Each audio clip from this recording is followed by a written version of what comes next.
Do you see how stupid Nigerians are? Epitome of stupidity. Sometimes I don't blame the Fulani. They sell people very cheap. I tell you before, without fear or favor, I'm telling you. You know, the Europeans saw people, very cheap people in Africa. They used them against themselves. They paid the Africans to kill themselves and bring themselves for the Europeans, deliver them for the Europeans. Who do you blame? Do you blame the Europeans that venture? Why didn't you venture first? Why didn't we indigenous people go to conquer the Fulani? Why? You are crying only. They give you money and you sell your soul if you have any. Because they saw a very cheap race. But IPOB is here, opening the eyes of the people. They have started calling bandits. Oh, bandit. No, it's bandit. Now, he gives the Fulani elites the ground, the politicians to defend them more. But these are organized. You know, today they say, Boko Haram. Do you hear stories? You don't know more hear stories too much about report about Boko Haram devastations. You don't know that Boko Haram, they are running part of Borno State. Don't you know that? But they will not. They make it media blackout. Some time ago, Ganduje and all of them, Nasiru Rufai, they want the media stop reporting too much about Boko Haram activities and ISIS, and they are stop. It's finished. Bandits are just businessmen. They kidnapped but in Niger State they kidnapped a commissioner and demanded 500 million. It's still in their hand. 500 million ransom. Today they say, no, the Nigerian army gave clothes and gave chocolate and rose to Boko Haram suicide bombers and will be suicide bombers and people that are chopping off heads. We say, okay, they have repented. Look at what the Fulani, they are smart. They go and tell their people, say, look, Nigeria is a no man's land. What you people are fighting for, we are gaining up. Come out, just come out and we tell you, you are repented. Now we start supplying you that money you need without even no risk. And that is what they are doing. They come out. Is it not the media? Is it not their own? They will come and say, repented Boko Haram. Okay, every month they will be paying them. They will be paying them millions and billions. By funding, still going in the hands of the Fulani. They gave the Mietiala 100 billion naira.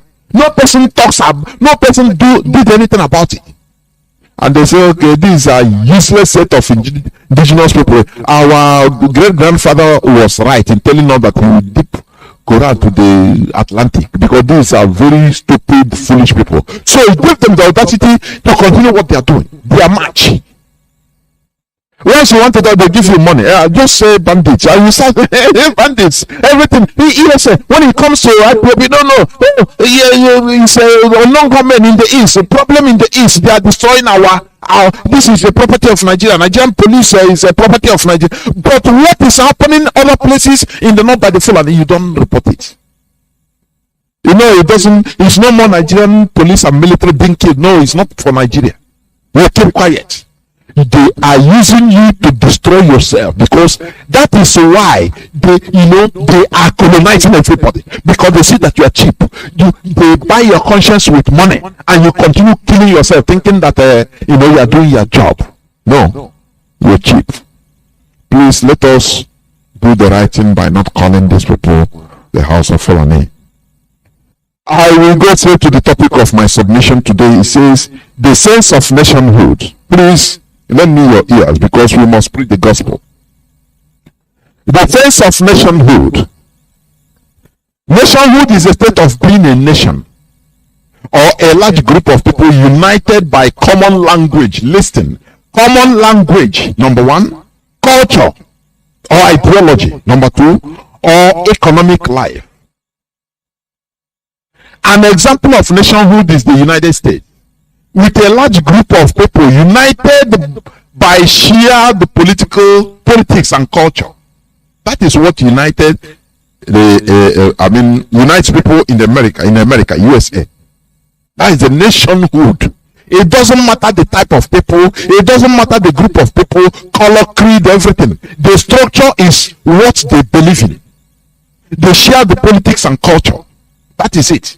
That is what makes that sense of nationhood. When you are a proud American, why? Because you have the same political, you share the same ideology and culture. You understand? At least American culture first. That is number one before any other thing. The American nation was founded on the idea that all people are created equal. That is the structure in place, the pillar of America. All people are created equal, so that it doesn't matter who you are. When you are deviating from this structure, people will bring you back. People will revolt and say, this is not our country, this is not our nation. Do you understand? All people are created equal, whether European, Native American, or African American. All are created equal. And these people have fundamental rights such as liberty, free speech, freedom of religion, due process of law, and freedom of assembly. It is based on the fundamental nationhood structure and template that civil rights activists such as Malcolm X, Martin Luther King, and others fought for the rights of minority blacks.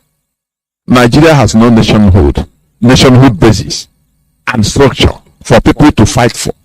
Wait, let me explain better what I'm saying, please.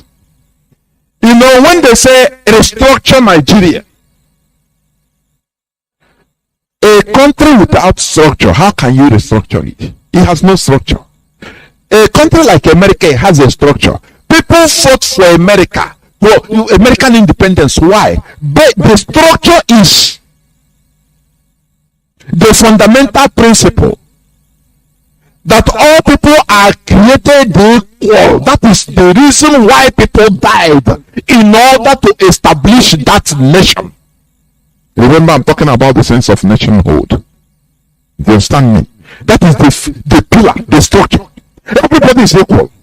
Now, when they had a country, when America was established as a country from the colony, from the colonial masters, they still see some people still see that, look, the black people, well, we fought and died, that everybody is equal. Now, why do we still have slaves?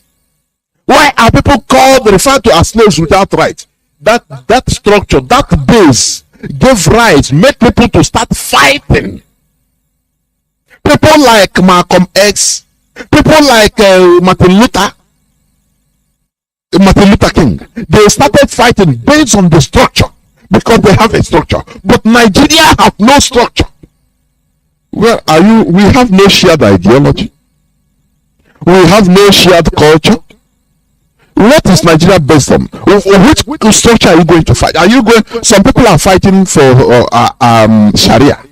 Some people say that they are born to rule. Some people believe on conquest, some feudalism. Now, and we are Republicans. Now, where is the structure of Nigeria? It's a very pertinent question that should be in the mindset of everybody.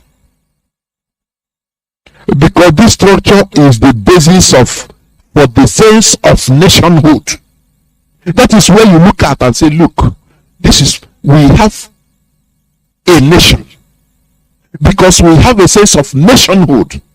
This is our structure. If anybody is deviating from that structure, it doesn't matter whether be it any politician, people will fight back to bring back to the structure, so that, because the structure is strong, the structure should be strong. That is the basis of the nationhood. I don't know whether people are understanding what I'm saying. Ahmadu Bello, Tafawa Balewa, Nnamdi Azikiwe, Bafemi Awolowo, all of them warned against the amalgamation of Nigeria in different ways. Do you know that this is the cause of the quagmire we are witnessing today in Nigeria? Because there is no structure. Do you understand? Nation building is a collective effort which should also be enjoyed by the citizens, such as proper residence, reasonable education and training, and the reasonable education and training, and the right of participating in political and managerial structure and just trial. All these are lacking in Nigeria. Lack of sense of nationhood is what prompts IPOB to rise and start agitating for our natural nation, no matter the cost. That is why we call for sit-as law at home and continue calling, so that our leader, who is championing this sense of establishment of this sense of nationhood, natural nation in our land, will be released by fire, by force. Do you understand? Because in Nigeria, where is the nationhood? Where is the structure? You know, please, before I go on, let me play this clip. You have listened to it, but let me play. It's Abdulaziz Suleiman, the chairman of Arewa, Northern Coalition Group. He was interviewed about 3 days ago by BBC. And what he said, he just like a magnet. I was attracted to him direct. I say, come on. How? So this man can, so these people know these things. No, he earned my respect immediately in what he said. This is what our leader have been championing. Listen attentively, please, because I'm going to be stopping it and making the necessary analysis. Listen, please. See, what we are saying is, I think we have to take it in context in which we place it. This process for constitutional review going on. Please let me start afresh. I don't know. My name is Abdulaziz Suleiman. I am the spokesperson of the Coalition of Legal Groups, CNG for short. What we are saying is, I think we have to take it in the context in which we placed it. There was this process for a constitutional review going on. Then we discovered that by our reasoning, it is going to be fruitless, futile for a country, a national assembly, to go ahead with the review of a constitution that is in the first place disputed in total. Secondly, there are certain sections of the country that have been agitating for self-determination, which ought to have been settled first. Because I don't think it's going to be proper to have a constitution. That's why we all have not agreed with the constitution, because that section of the country does not even believe it's Nigeria. You see, for 60 years, the South and the Igbo have been agitating for self-determination. It even led to a civil war, which we blamed the Nigerian government at that time for, because there was no point fighting the Igbo back. Do you hear what he said? The agitation that led to the civil war before, which, this man spoke, I don't know whether his ghost or Holy Ghost fell upon him, honestly, or fell upon him. That Nigeria should be blamed for that, because there was no need for that. Please, continue listening. Continue listening. They said they were ready to go. I think what will have happened was to celebrate a new nation. By now, the Biafra would have progressed far, and perhaps the remaining part of Nigeria would have progressed. Now, what we have is the sideways. He said, had it been Biafra did go, Biafra would have progressed far. Is reiterating what many other people have been saying. Personally, I have asked my father, I say, be honest with you and me. Had it been, my father is still alive, had it been Biafra during the 1967-70, we were able to liberate ourselves at that time. How do you see Biafra compared to now? You say we'll be competing with the people we'll be competing with today is Japan, South Korea. We would have left others behind, and that competition would have spoiled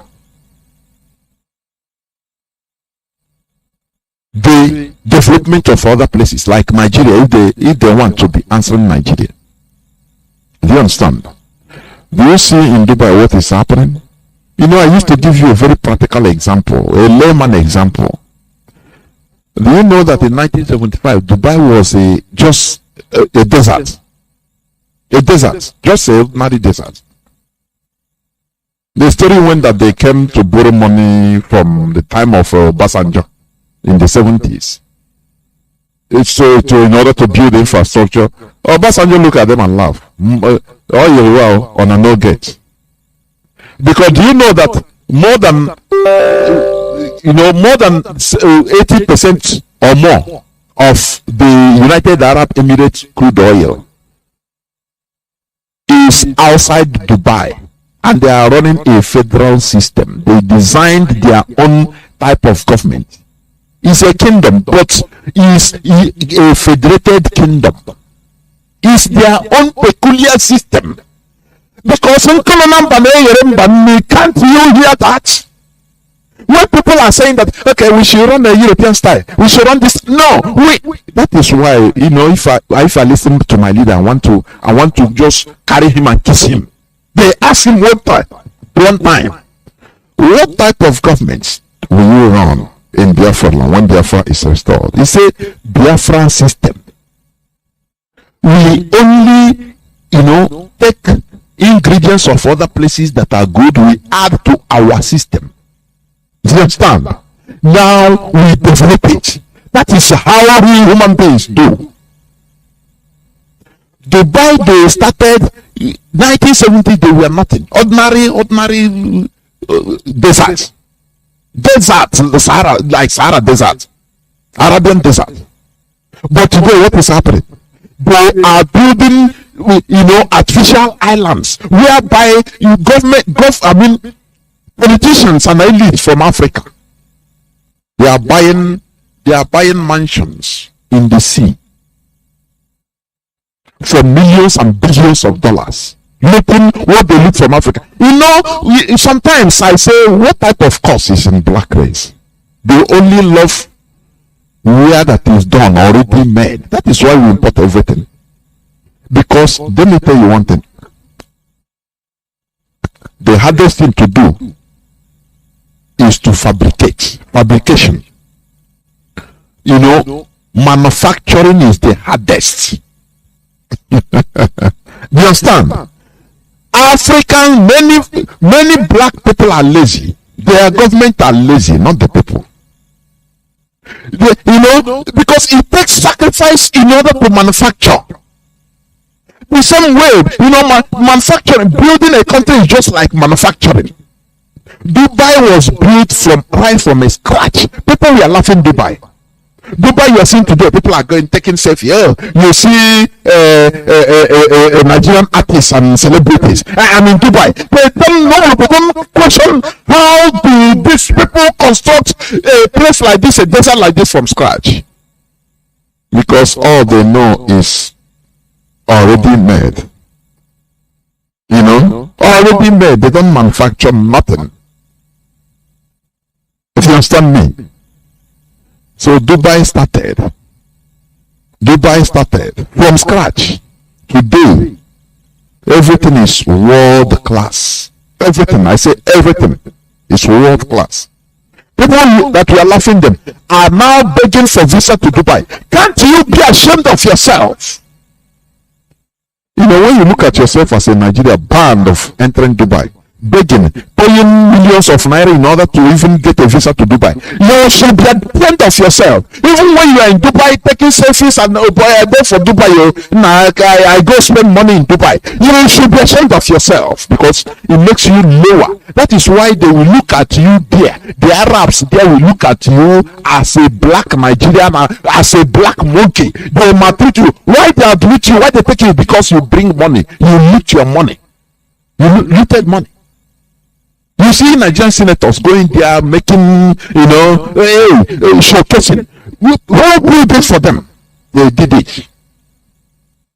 Can you overcome your own selfishness in order to build your own? No, because there is no sense of nationhood. You understand what I mean? Let us continue, please. Now also agitating for self-determination. The Southeast is also agitating for determination, for self-determination, but the National Assembly is deliberately avoiding that issue and going ahead with the constitutional review that will still not solve the problem. That's why we filed a suit before the Federal High Court in Abuja. We joined the National Assembly, the Attorney General, and separately the Senate President and the Speaker of the House of Representatives. What we are praying for is for the court to order a halt of the constitutional review exercise and direct the National Assembly to organize or get the executive or even the international community to come in and organize what we want to what should be a referendum peacefully for any unit of the country that says it does not want to be Nigeria. I mean, there's no point forcing it into being something it does not want to be. And we are not only concerned about Biafra. We said only because you see this issue of Nigeria for quite long now. The truth has emerged that nobody was consulted before the name was given. Are you hearing? When our leader was shouting on Radio Biafra, some people think that it doesn't penetrate. People were listening. People didn't listen to us. You know, sometimes our leader will mount the podium. When he is filled with the Spirit, he will say, go to Abuja now. Even the Fulani elites, the Hausa elites, the politicians. You see some of them, they wear their baseball regalia and tell their wives, Daddy, I'm going to play baseball, okay? Let me go and play cricket. Let me go and play. They say, but your driver, let your driver. He said, no, I will go drive myself. Don't worry. I just want to be with myself. Inside his car, he will roll on the car and be listening to Radio Biafra because he don't want to be seen listening to Radio Biafra. When he says it, some people will laugh and say it is a joke, but it is true. Today we are seeing the result of the formidability of our leader, the consistency of our leader. It is bearing results. When somebody like this, the leader or the spokesperson is the same man that gave Igbo quick notice, he pronounced it. He's the same person. But when he listened to Radio Biafra, he made researches. He said, no. This problem should not. It's a 20-minute clip. I will play it because we are here to study. You understand? We are learning. We study. We expose the truth and the lies of our detractors. As I said, IPOB is attracted to truth, clarity. We don't have sentiment when it comes to truth. That is why we do things the way we do. We cannot say like our detractors, our enemies, when our leader is speaking, they know it's the truth. Many of them, in order to denounce him, in order to bring him down, they say, hey, it's an Igbo man, leave him. We are not like them.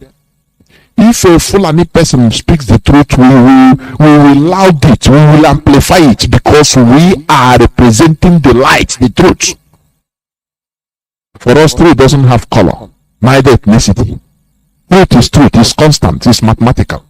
The same way an Hausa person knows that 1 + 1 is 2. If you go speak it in Hausa, 1 + 1 is 2. Speak it in Chinese, 1 + 1 is 2. Speak it in Russian, 1 + 1 is 2. English, 1 + 1, 2. Igbo, the same thing. It is constant. That is what truth is. It's scientific.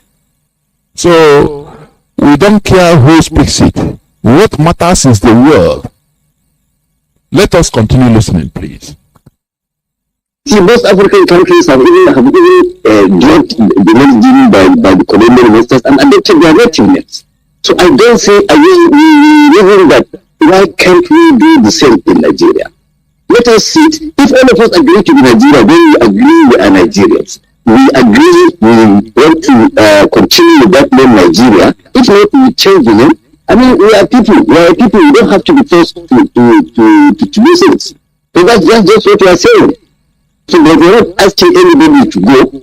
We are saying in order to get to the root of this thing, let's have a referendum. Perhaps the law will even got out. You see, this man is saying the same thing our leader has been saying, and he is being kidnapped. I don't know. When we talk about marginalization of our people, people are thinking that maybe it's only when they see you, they cut you into pieces. That is when they see every Biafran, or now they cut you into pieces. That is when you know that it's marginalization. No. This man, what is he saying here on BBC? It's the same thing our leader have been shouting and reiterating. Let us have a referendum, and they are calling it. They called it a call for war. Now this man is even guilty because he follow call saying it's a call for war. Oh, Chineke kuna hiyoto. Anyone na Chineke na rekele. Because no matter how you rigmarole about the truth, no matter how you run round, turn round with the truth, no matter how you bend the truth remains constant. You must come back to the status quo. That is the truth about it. These are the people that have been saying that even he himself, if you go, you will see where he himself that is speaking today. He called for a referendum, he says a call for war. Today he has repented. He has reasoned. You know that little light has penetrated into his brain. Now he knows that the basic problem we are having, it is what YPOB is doing. He's doing every indigenous people, even the Fulani, a favor for us going to the basics. You understand? Because we cannot be forced into one entity by force without having a sense of nationhood. It is impossible. There will be problems and problems and problems all the time, and the gainers of this problem, the beneficiaries of all these problems will be the creator of this problem, that is Britain, together with their political slaves and the Fulani Caliphate. That is only, these are the only beneficiaries. If Nigeria exists in 1,000 years, the problem will continue worsening. It will be a human catastrophe. That is what we are trying to prevent. Do you understand that? We want people to feel sense of nationhood. You cannot feel it in Nigeria, because how can you be in a nation whereby, how can you be in a country you call your own, whereby you build a house in Zungeru? It's your country. Now, for you, it is your country. Anything slightest in Friday prayer, after Friday prayer, they come and warn you, go back to your land. They warn you, go back to your land. You cannot sell alcohol there. Before you know, they destroy your house. They say you are not from this place. Does it make any sense? This is the basics we have created and tried to correct it by starting from the roots, and people are yapping. People that think that they are benefiting from the quagmire, they are yapping, thinking that we have another thing in mind. No, we have everybody to have sense of nationhood. As this man said, organize a referendum. Any unit that say you don't want to stay, it is okay. Because it doesn't make sense. Today we found out that it doesn't make a sense for a foreigner to come in and say you are Nigerians by force, and we are defending it. Why? It makes us look so low. It makes us look so low. That is why they can embarrass any person called Nigerian. Even in Indonesia, they can kill you. Even if you're a Nigerian diplomat, they don't care. They can kill you because you are nothing. Because once they read your history, you're a nigger. You are from a racist to slaw, and you are accepting it. Come on. It is dehumanizing. This man makes me, when I have this man, I say, God, may Allah bless you. If you continue, even the words you have spoken, no matter I know you have sinned, but may Allah guide you and bless you. If you continue like this, because this is what our people have been dying for. The truth. This is what we have been fighting for. So that an Igbo man will be proud and say, look, I'm from an Igbo nation. Without fear or favor. Without his land being taken away from him by foreigners from Mali or any other place or from Sudan. You understand? That is what we are fighting and dying for. That is the problem. People calling out proscribe the indigenous people of Biafra, proscribe the terrorist group. Whereas the terrorists, they are working freely, shooting down Nigerian jet fighters. They are nothing but called businessmen. Where is the sense on it, please? I want these label. Where is the sense in it, please? I want these label people in this world. Where are they? Because I see that the world have lost its reasonability. We are calling just for a referendum that others are calling in the United Kingdom, everywhere in Spain. They are not being killed, but we are calling for a referendum so that if we are defeated, if people, majority of us say, okay, let us go back to Nigeria, we say we concur. This is what this man is reiterating.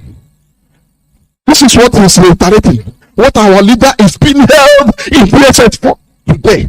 No person is questioning him. He's not being arrested. And when we said that we are marginalized, he said, no, we are not marginalized because you are a slave that is keeping the crown from the master. Where is your conscience? This man spoke this in and go free. If Mazi Nnamdi Kanu speaks it, you say, bring him, kill him, he's a rebel, he's this and that. Where is the conscience of the people, I ask? Let us continue listening, please. You call it peace. That's what I say. We are not saying, we are not particular. We only referred to.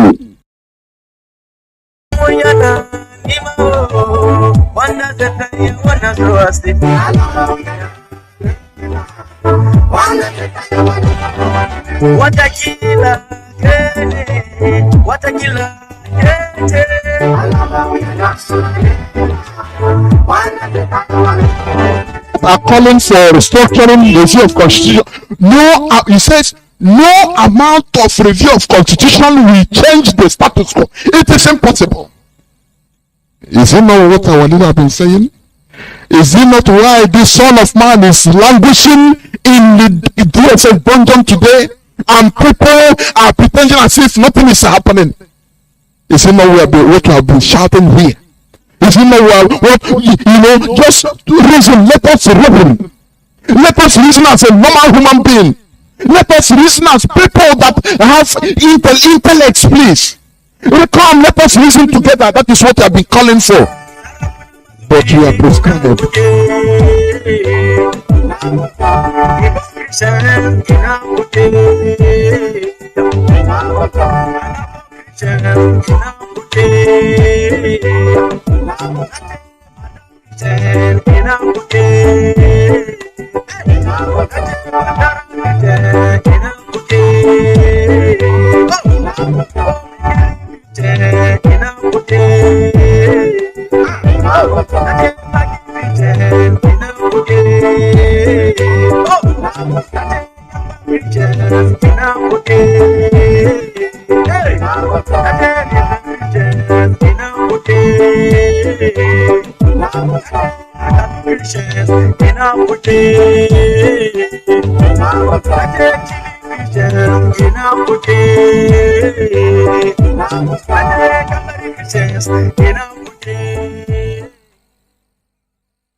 Welcome back. This is Radio Biafra HAUSA-SERVICE coming to you through the auspices of Radio Biafra London. My name remains Mazi Johnathan Chinedu from Olo province of Biafra land. Today is the 11th day of August 2021. I thank my brother Jacob for the erudite presentation, and I hope that people are listening from the four corners of this world. We are speaking here, dishing out enlightenment, the truth. Because you shall know the truth, and the truth shall set you free. We are doing what the Europeans did many centuries back by starting an era of enlightenment, making people to awaken mentally, to be on the awakening. That is what we are doing here. And I assure you that people are listening. People are listening. Nigeria is created as a bunch of lies. Only the truth shall destroy it, and that is what is happening. Nigeria shall be destroyed beyond repair. Nigeria shall be balkanized like the Balkans, the Balkan states. Each will be balkanized. It's not a question of if, it's when. There is no doubt about it, because Nigeria is not natural. Therefore, I invite once again the Hausa, the Egon, the Bachama. It doesn't matter the tribe you come from. As I preached yesterday, truth has no color. Reasoning, sovereignty of reason is what we preach here. Therefore, I will continue straightforward, because I will not waste much time. In the next an hour plus, I will be on a meeting. Our leader is Mazi Nnamdi Kanu. I will go straight to the topic of my submission, which says freedom and its costs. Freedom and its costs. The cost of freedom. But before I continue, please let me reiterate on my normal remarks, my usual remarks. Stop calling these people the House of Fulani. There is nothing like House of Fulani. The Hausas are suffering immensely or immensively in the hands of the Fulani. The Bachama, the Egon, every indigenous tribe in that Nigeria is suffering from the same set of people. The Fulani, they are smart politically. They attach themselves to the Hausa because they know that the Hausa is a very populous tribe in that corner. You know what is happening now? The Fulani are little by little removing the Hausa from their lexicon. Do you understand that? Now the other day they say the Fulani has 40 million people. Let me tell you, the Fulani, they are not up to 25 million people. The whole of Fulani in Africa, they are not up to 25 million or 30 million in the population. The one in Nigeria, they are not up to 2% of Nigeria population. Do you understand that? What they are doing, the Fulani, they are artificially changing demography. That is what people should understand. They are making you believe that they are very many. They are making you wrongly believe that they are very many. Please, I will come back, please. Let me take care of one situation here, which is confusing. I'll be right back, please.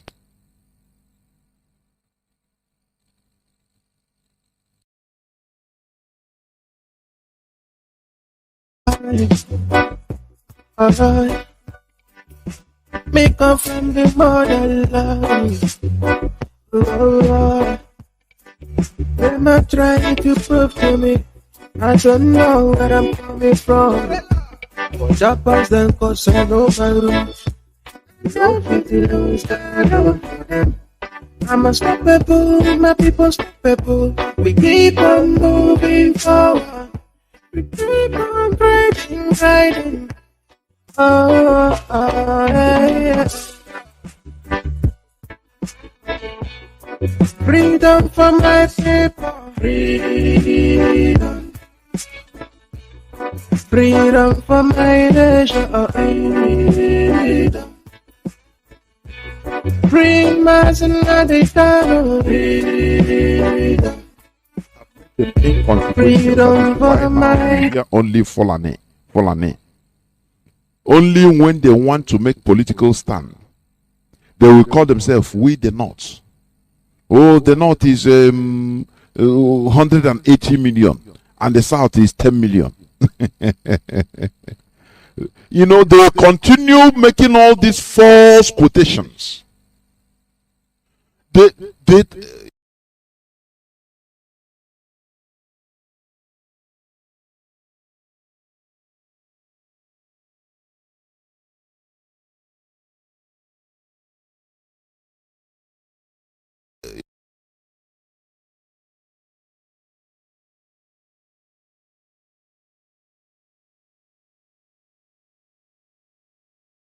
saying the same thing until it sinks into your subconsciousness and you subconsciously start accepting it.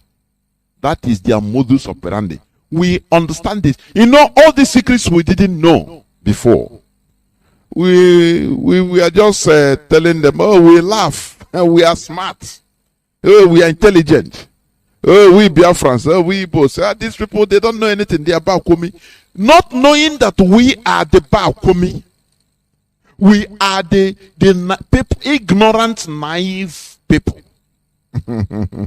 Until now, the reality started glaring in our face. Until now, we started seeing things. Our leader came up and opened our eyes, and we started seeing things in another way around. We started seeing the truth, the reality. And that is why the Fulani, they are panicking. Do you understand? Please stop being naive. You know, your pronouncement matters. When you say, these are Hausa Fulani, it is making an impact. You are making them the Fulani. They are making you to call them what they want you to call them. Do you understand that? So please, let us understand the situation. Let us know that whatever we pronounce is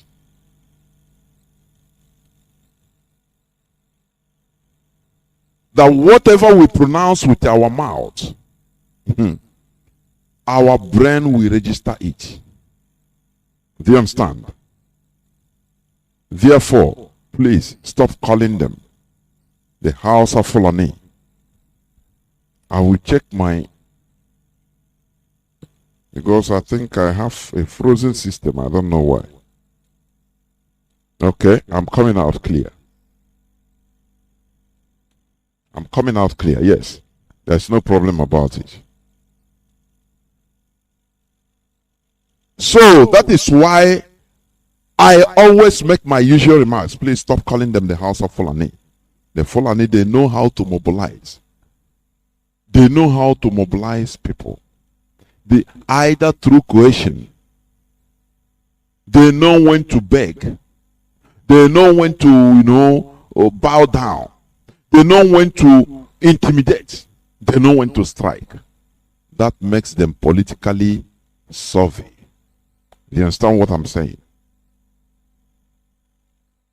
Do you understand what I'm saying? It makes them politically savvy more than others.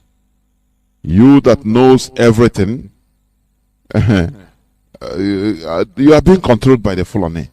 That is why we are exposing their secrets.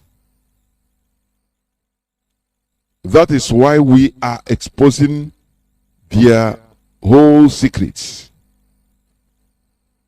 We must continue, please. I've been trying to check whether my destiny is showing me yellow, my system, not green, instead of green. That is why I'm a kind of stuttering. But, okay. I think I'm coming out clear. I need just confirmation inbox. But I checked. I'm coming out clear. But I need confirmation, please, from the listeners, please, so that I will continue straight forward. I think I'm coming out clear. I think so.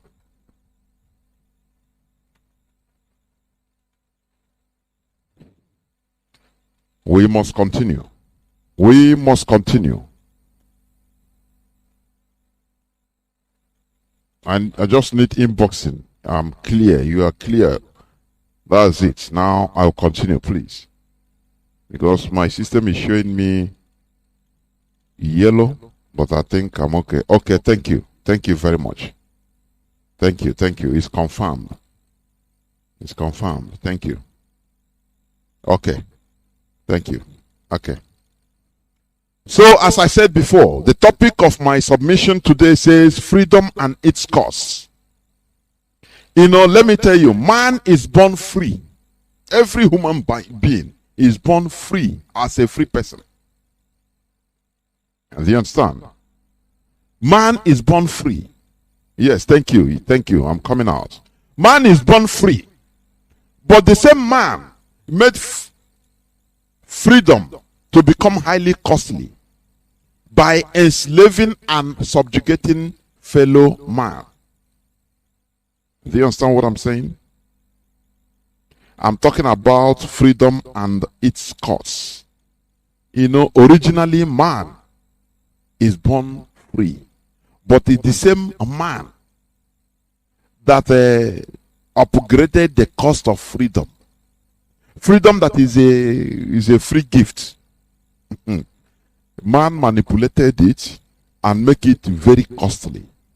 You know, just like the same way we breathe, you know, every human being, every living organism breathes in air. Some taking, like plants, they take in carbon dioxide and give out oxygen. Others, like animals, like you and I, and other animals, we take in oxygen and give out carbon dioxide as waste. Now, you know, this free oxygen, listen, if you go to the hospital, just like now, because of this COVID, now when a sick person has difficulty in breathing, now they have to give him oxygen manufactured by man. They were not manufactured, harnessed, because it is harnessing. Oxygen has been in existence, so it is only you, man, to put on a mechanism in order to harness the natural oxygen, store it in a bottle, and be selling it. There you know the cost of oxygen. Oxygen is a free thing everywhere. Anywhere you are, as far as you are in this planet Earth. You know, even animals in the water, they breathe in oxygen because oxygen is dissolved, the dissolved oxygen inside water. They take it through their gills. That is how they are created. So oxygen exists everywhere in this planet Earth. But this free thing, man manipulated it, started selling it very costly, harnessed it, not producing. When they tell you producing, no, it is harnessing. Because you can find oxygen in different patterns attached to other gases or other elements. But man will try one way or the other through technology to harness it, remove it. And now because of that, they make it costly. When they put somebody under oxygen, there you know the cost of oxygen. Do you understand what I mean? So the same thing is like freedom. Freedom normally is free. It was free originally. But man made it to be highly costly. Why? Because it is the same man that started enslaving and subjugating fellow man, making people not to be free. And you understand? Because they are powerful, some are powerful. If you don't want, they kill you. There now, people started saying, oh, freedom, now wow, freedom is costly. You have to fight to gain freedom. Man made the world the survival of the fittest. Just like in the Bible, Cain killed his brother Abel. His brother died. If we go with that story, his brother died and existed no more, because that is the highest punishment, the highest thing you can commit, removing life that you cannot create. His brother has died, existing no more. Any other cause, yes, they cause Cain, but he existed until old age and had offsprings. Oh, he has cause, but that one is he lived the life. The person he killed has died. He didn't live life. So who lost? He's the person that died. Do you understand what I mean? What I'm telling you is, because of what we are suffering is the making of man. That is why freedom becomes very costly. I'm talking about freedom and its costs. Freedom was free because you're born free. Every person is born a free person. Human being was free. The whole world, the world is vast. Until it is human being that started demarcating, started creating, charting their own way. And that way, they brought in slavery. That way subjugation entered. And those that are subjugated, now they have to fight for freedom in order to be equal. If you don't fight for freedom, you remain a slave. Britain fought to gain independence from the Roman Empire in 4th century, from 383 to 388 AD. Many people don't know this. Britain was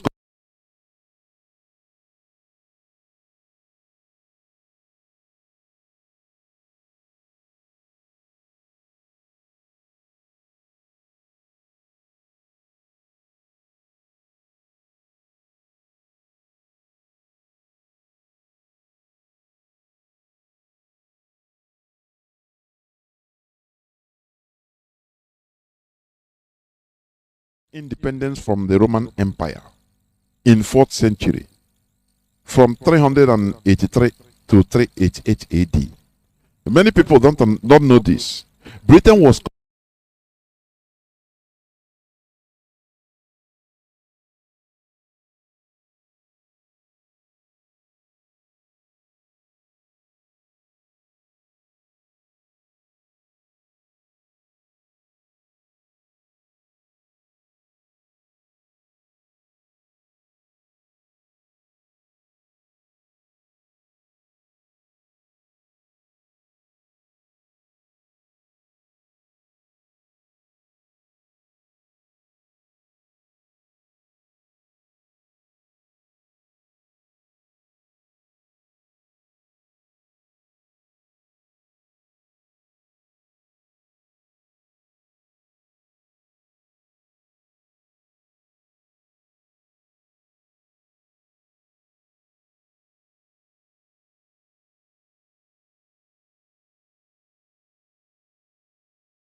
we must continue. I don't know what happened. I don't know. But we must continue. As I said before, Britain liberated themselves from the Roman Empire, the Roman rule. It wasn't easy, but they did it. They paid the price in 4th century. Precisely 383 to 388 AD. Okay. Today, there is economic slavery because human being is exploitable in nature. Or how do I say it? Exploiting. Sorry. Human being is exploiting in nature. That is why You know, I quote the Bible because it is the one our people understand very quick. That is why I'm quoting Bible. I cannot quote a Hindu book because our people will not even understand what I'm saying. Now, I say that human being is exploiting in nature. That is why Jacob exploited Esau, according to the Bible story.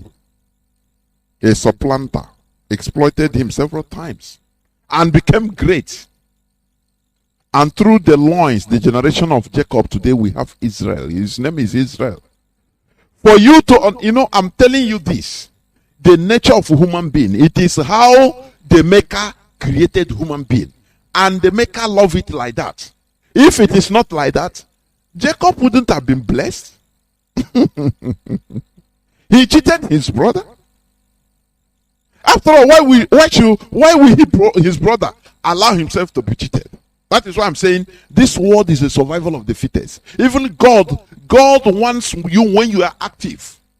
If you can, for the survival of your race, for your people, you can do anything to bring down others. That is what I believe. I'm telling you. We are the gods of this earth. If you come to religion or religion, why is it that Jacob was blessed? He cheated Esau, which some people will consider as sin, but it's not. That is why sometimes when you do something, people that are so too sentimental, I say, are you more righteous than God? God blessed Jacob, no matter he cheated his brother, and he cheated him again, and in order to succeed, and God loves him. Because he's smart. God loves smart people. Smart people, God loves them. If you are stupid, zombie-like Nigerians, most Nigerians that are zombie, that is why the punishment is so severe. You have no security. You have no electricity. You have nothing. You only cry. You don't do nothing. You don't rise up to be free. And God, all your insults will not do nothing to your exploiters. You don't see how the politicians, how they are living long? Obasanjo, how old is he? He ruled Nigeria 2 times. Led Buhari 2 times. All of them rigmarole, and you are in your bed shouting, "Oh, God go punish all of you. God go punish this politician." God will not punish him. It is you that should rise up and punish them. That is the world. Do you understand me? That is the world. Jacob cheated Esau bitterly. Esau was highly, even straightforward person, but he was cheated. He was naive, and he was cheated. God didn't punish the cheater. Instead, he punished the cheated. That is why several times I used to say, if you continue crying, doing nothing, you are even heaping coals of curses upon yourself. Because God sees you as a stupid person. That is why in Nigeria there is no electricity. People cannot rise up one day and say, even electricity, we need it. Rise up as one man and go. It doesn't matter the cost. How many people are they going to kill? You go to the government houses and bring down these politicians. They cannot do it. Instead, one will go and collect 1,000 naira and come and change your voice. Why won't you be punished? Why won't God continue punishing you as a Nigerian? Because you are stupid. That's it. That's the rule of the world. You either exploit or be exploited. It is sanctioned by God. Do you understand? That is why I used to say, look at the Europeans that exploited everybody. They killed, if they tell you, even what the British, what they did to Indians, they killed and massacred people in India, in Asia, in Africa, everywhere, in Arab world. But they are on top today. You, in your little ideology or small sense, you are praying for God to punish them. But you are dying to get visa to travel to Europe. Aren't you? Who is being punished? Just tell me. Let us be frank, because here we don't mince words. That is why you have to fight for your freedom. It has costs, but you must do it. If you don't do it, you continue living in slavery and complaining and dying and enjoying nothing, and continue being subjugated. You complain in your little room, you did nothing, you do nothing. That is why IPOP, we are proactive. We say and we do. It doesn't matter. They kill us. It doesn't deter us from anything. That is why, like yesterday, when I played the clip of Abdulaziz Suleiman, he was shaken before God and man. They are afraid of this generation. When they intimidate us, we don't care. We carry flag, protest on the road, they lie down, military, they send military, they kill us, we don't care. Tomorrow people come out. They say no.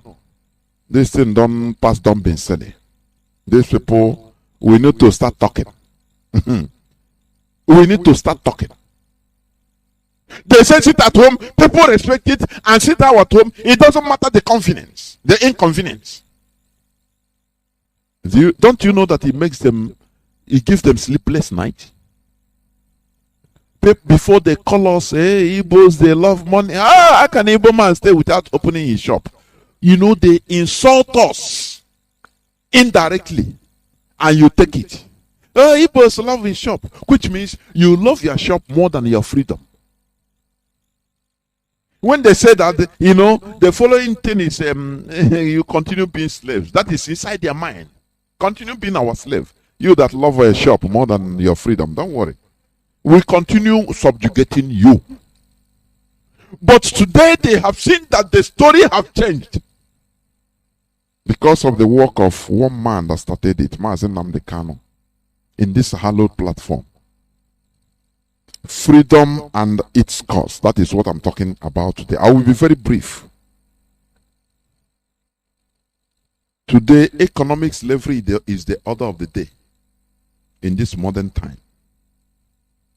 Do you know that Britain massacred Indians for protesting against importation of salt?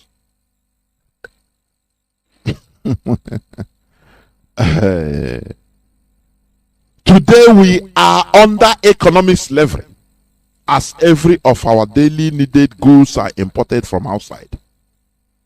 Maybe you don't know that. Do you? You don't know that. Britain, during the early 20th century, 1915 to 20s,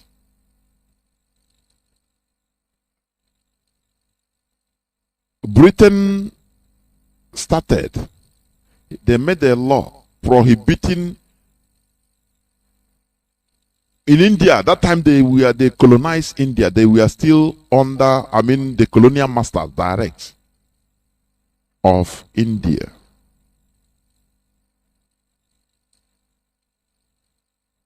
Britain made a law that salt, which is being used, salt, should never be produced in India, that they must import it. This world is about interest, as I told you. I've been telling you this. No salt, table salt. Though Indians, they can dig it out, they can harness it through the seas. But Britain said, no, we have to make money. That is the same thing that is happening in our land today. Why should these monkeys be economically viable? That is why they make you to import even toothpick. You cannot manufacture bureau. Do you think it's something of it's just by luck or coincidence? They destroyed our manufacturing firms. They destroyed our factory. Systematically, they made sure that our factories doesn't function. It's economic slavery. It is calculated. Before you become a president, you have to sign with Britain. I'm talking about the present day Nigeria. You have to go. How many times do you see presidential candidates? Every time they visit England, they visit the United Kingdom, they are going to sign secret pacts. This one we go and sign, okay? They will tell you, they will tell you, look, we don't want you to open all these factories. Do you see Innocent Motors? You have to make sure that it doesn't function because we have to bring our goods. And you say, don't worry, hey, just let me enter there. Do you think that manufacturing factories that are being destroyed, do you think that it is by coincidence? It is part of the game. It is part of the slavery, modern day slavery. Britain did it before in the 1920s in India, when they forced Indians to purchase British salt instead of producing it locally. But Gandhi organized a 241-mile long protest march where they harvested 241-mile long protest march. Mahatma Gandhi, he organized the march that time. Do you know what is 241-mile long march? If it is today, just say it. Let us march from Enugu to Iguacha. Hey, nah. See excuse. Monday sit at home. You see people that are this sit at home now. Wow. Hey, how can I have to. Again, I have to make today. How will I lose it? Because they don't know the cost of freedom. That freedom has its cost. Do you understand? Only, that time, that early time, in the early 20th century, 1920s, 1910s and 20s, Britain made law, salt, that they must be bringing salt from abroad to India. That India should not, they have salt deposit everywhere, but they say you should not take it. We must buy our own because they have to make money. The eyes of Mahatma Gandhi, he was open. He said, no, this thing cannot happen. He organized a march, 241-mile march, about going to maybe almost 400 kilometers. If you convert it to kilometer. In that march, they are harnessing, collecting their own local salts in protest against the ban. Do you understand? Do you know that Tokumbo? Oh, my brother is sending me Tokumbo. Okay, send me container, this car. Everything you are sending, we are importing. Do you know that it's part of slavery? Do you know that it's part of slavery? You don't know that? Oh, now I'm riding G-Wagon. Hey, you command it from Germany. And the German, you give them job. People are running through deserts, dying, in order to go there to become cleaners in all those factories. Who is reaching them? The same people. When you go there, you buy car there and send. You don't know that you are completing the cycle of enslavement.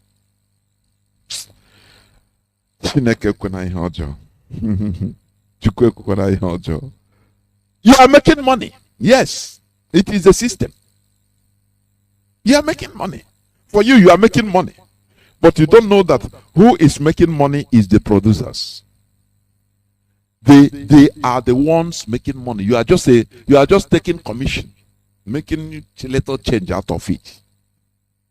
look at the whole cars, apart from the ones that are recently manufactured by Innocent that have been here.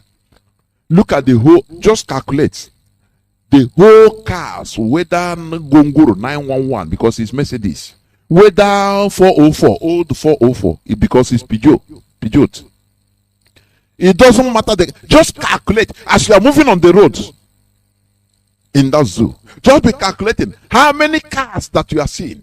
These are, just value them. The money that is being taken out of that place to foreign land, sent to foreign land.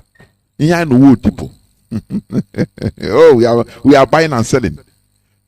What about the house gadgets? Day to day. Now, do you know my seats, my sofa? I imported it from Dubai. Because you are solidifying slavery. That is what it means. You are giving job to foreigners, to where you are importing it. No, foreign made. Hey, you don't know that you gather money locally, you send it abroad. These are the people that are. That is why they say Nigeria is a very huge market. This is why we need freedom. It's not that we shouldn't do business with the outside world, but everything this world is give and take. You calculate your interest. That is why, when Trump was there, he tried to make sure that America first. He saw that people are conning them, America, through trading. That Americans will go to Mexico and go to China and set up companies because there is cheap labor there. Manufacturing companies. Now they will produce there with cheap labor and they will bring the whole products, bring it to America. Being covered as American with this American company, but you are in China. Majority of the people you employ are Chinese or Indonesians or Mexicans. Now they are working. They brought it, all the produced goods, they brought it without tax into America. Trump said, no, you are conning us. You either bring your company here or you are bringing the goods, you pay normal tax. Do you understand? Because he's a businessman, he understands economics. You understand? He knows that with the economy, we can fight economic war. Because there is economic slavery. That is what Nigeria is in, every type of slavery, including economic slavery. Now we gloat. We now make it as a model. Now to go to Germany and buy goods and come back. You're a big man. Do you see how they destroy our mentality? When they see Abamed, they laugh at it. They don't know that this is the fabric of building a nation. They don't know. They don't know Abamed. They open doors for China, bringing in everything, making everything so cheap, and destroy local production. So that local producers will now give up and everybody will start importation from China. Not a container. You don't know that you are an agent of your own enslavement. You make money out of it. There are things that we are in a cobweb because of bad system. Britain put us into barrier. Just they put us into rubbish. And now instead of taking praises as producers, we take praises as importers. We import. And now we are the highest importers. You think we are doing ourselves good? You don't know that we are slaves to those that we are importing from. You don't know? We give them job. We carry our cash and give to them. Carry our money and give to them. And they give us their services. Therefore, they increase the number of employees and,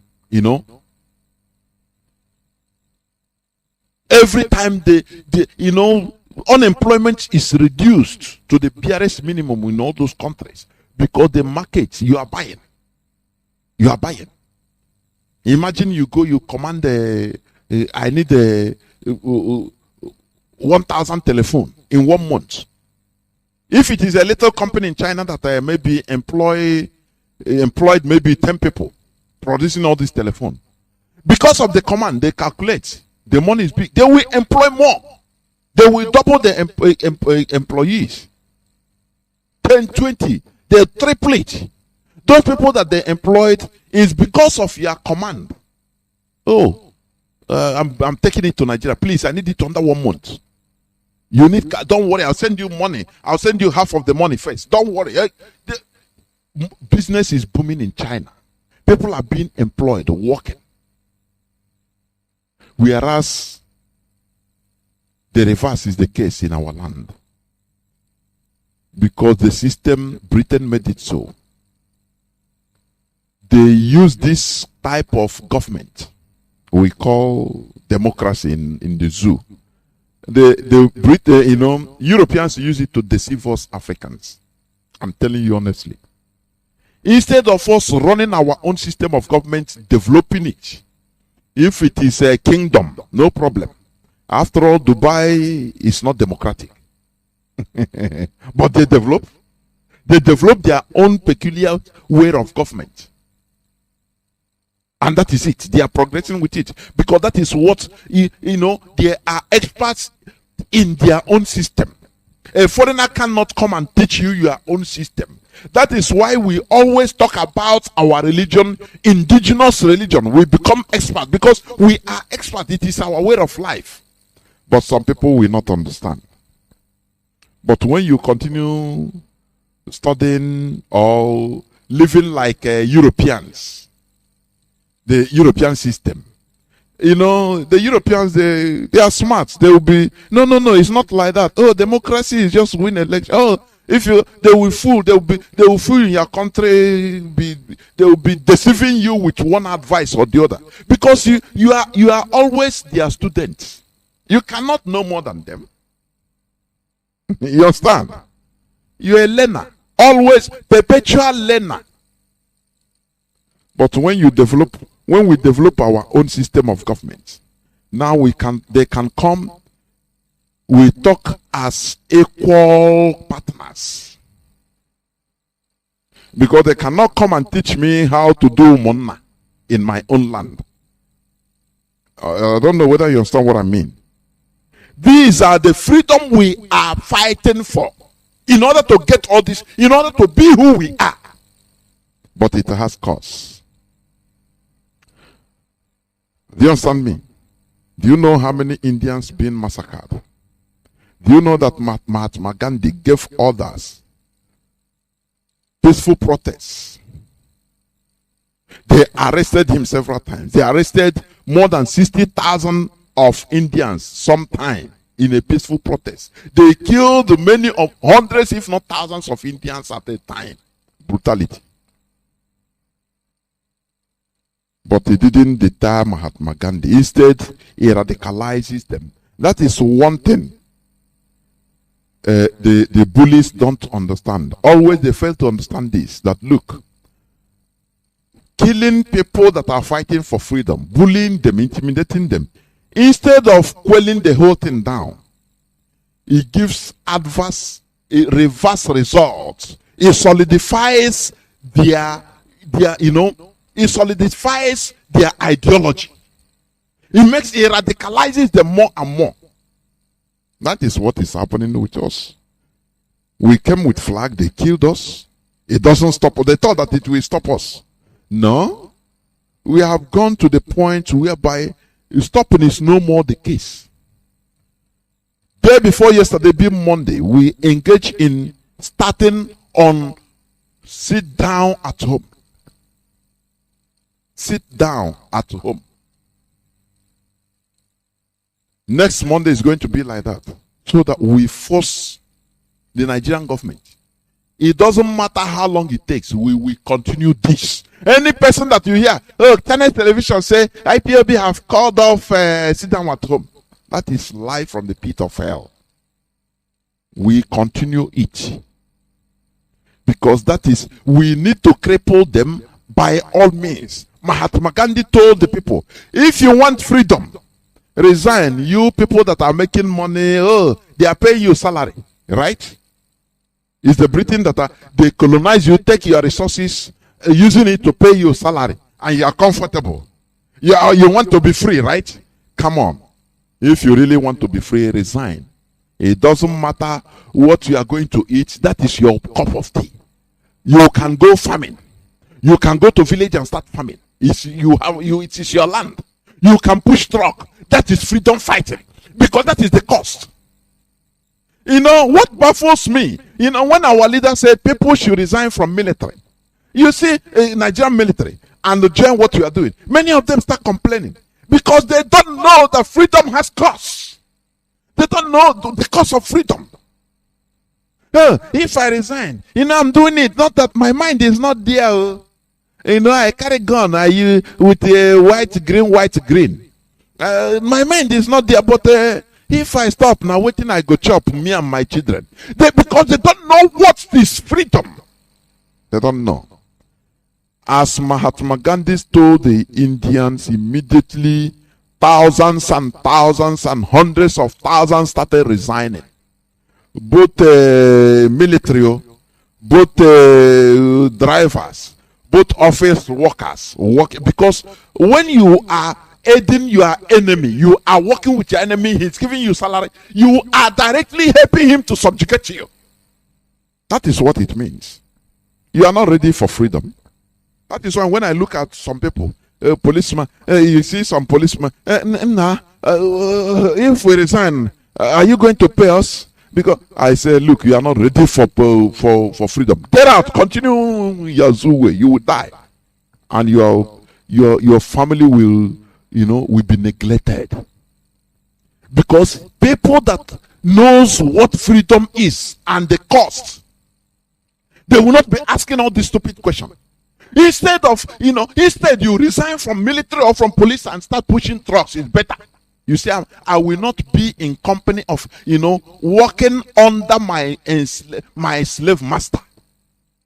They are using me to enslave my own people, subjugate my own people the more. Now I say I need freedom.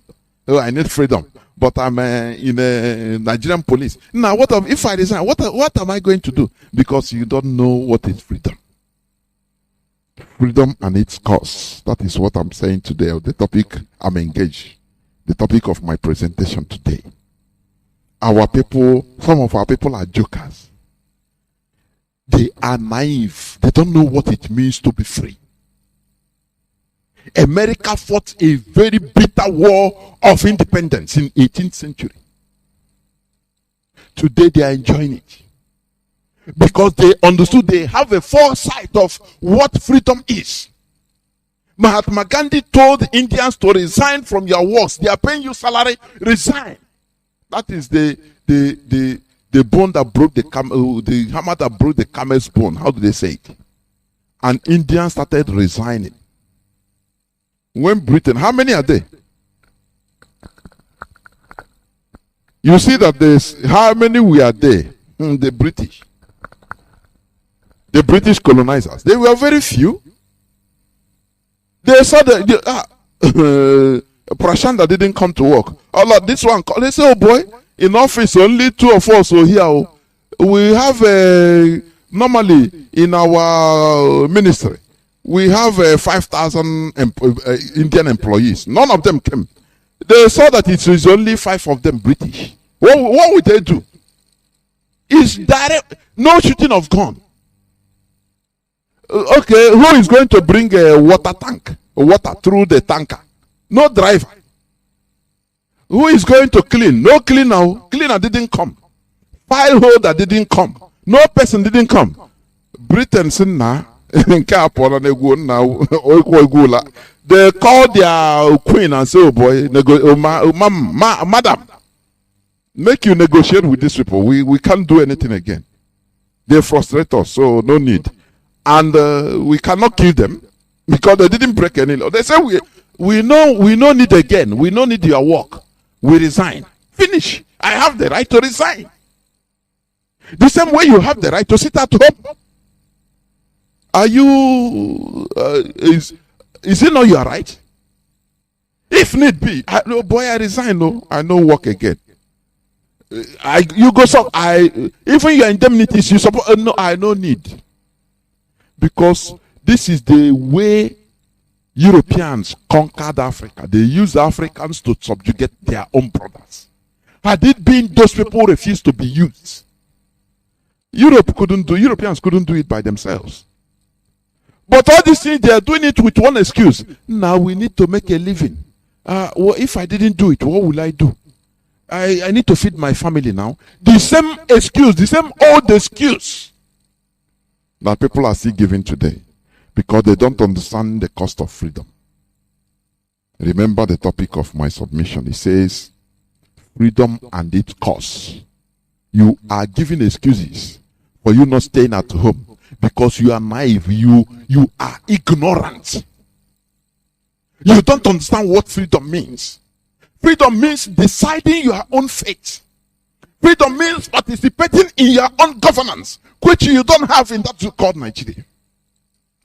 You know, when we speak, when I say it like this, you don't understand it. Or they give fecha. It becomes very light. But you don't know that participating in your own governance is the highest thing you can even give to your generation. That is why America is great. That is why Europeans, they are great. Because everybody, the population is participating in their own governance. Because of few people you're objecting to something, it can raise a national discourse because of one thing, one person. You say, no, I don't want it. From there, you write to your member of parliament. Or you go visit him. You say, no, you only one person. From there, your member of parliament, yes, your parliamentarian will take it up in Europe. I say, no, this thing, my constituents don't want it.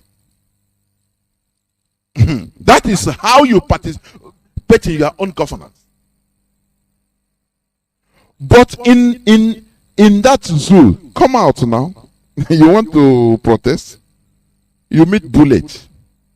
You meet red hot lead, and you are dead. So you prefer to continue into slavery. Oh boy, no, do a beg. That thing you don't know, it pains you, it brings you pain. You will not reach your normal age. And you pass this thing to your children. And they continue living like that. The same way the Ohanes and Igbo wants us to live. Appeasing. Only appeasers. We appease here, we appease there. This allowed you, we say, why are you doing? Sir, sorry, sir. I will not do it again. Sorry, sir. Before you know, from Borno, they call the person. They call another person, another Alhaji will call him. Why are you not engaging? Oh, sorry, sir, please, sir. Oh, sir. He will come out. I beg. We should not do this, for the unity of Nigeria. You continue appeasing all the days of your life. That is slavery. Do you understand that? That is why we are fighting for freedom. It doesn't matter, it have costs. There are costs. But the glory of freedom is more than the costs. America fought a bitter war of independence. Even after they fought a bitter civil war. And still, today, everybody wants to go to America. Don't you see the glory? Don't you see the glory in Anukwa? People that only want already made. The thing have entered into the brain of black people. Already made. Nah. You are in New York. You every time you send a photo to your people. Nah, there for New York. Hey, Chineke, how can I come there now? You glorify yourself on something that others have done, sacrificed their blood. Now, you just because they admitted they allowed you to come there and be, even if they are calling you monkey, you don't care. At least because you are accustomed to slavery. This Radio Biafra, our leader opened our eyes. Things we glorify before, If I see you do it, I look at you as a lower animal before God and man. No, what you work on? Hey, okay. I look at you, I say, look at this orangutan. You are glorifying on Mercedes Benz. You don't even have electricity in your own home, in your village, and you are glorifying. In what you work on? You make money. How do you make money? I prefer you come even, okay, this you are riding on this kekena paper that is manufactured in my village. You have dignity more than, you are going on private jet that is made in Texas. You are. I just see you as another ape in a private jet. Nothing more. All those things we glory before, we glorify. I see. Our leader, Mazi Nnamdi Kanu, have made us to know that this thing, even you are, it makes me, I look down on you. It doesn't matter who you are. Do you understand? Freedom and its cause. We must fight for freedom. And that is why we are saying this sit at home every Monday. It must continue. The inconvenience you are going through is what you should contribute.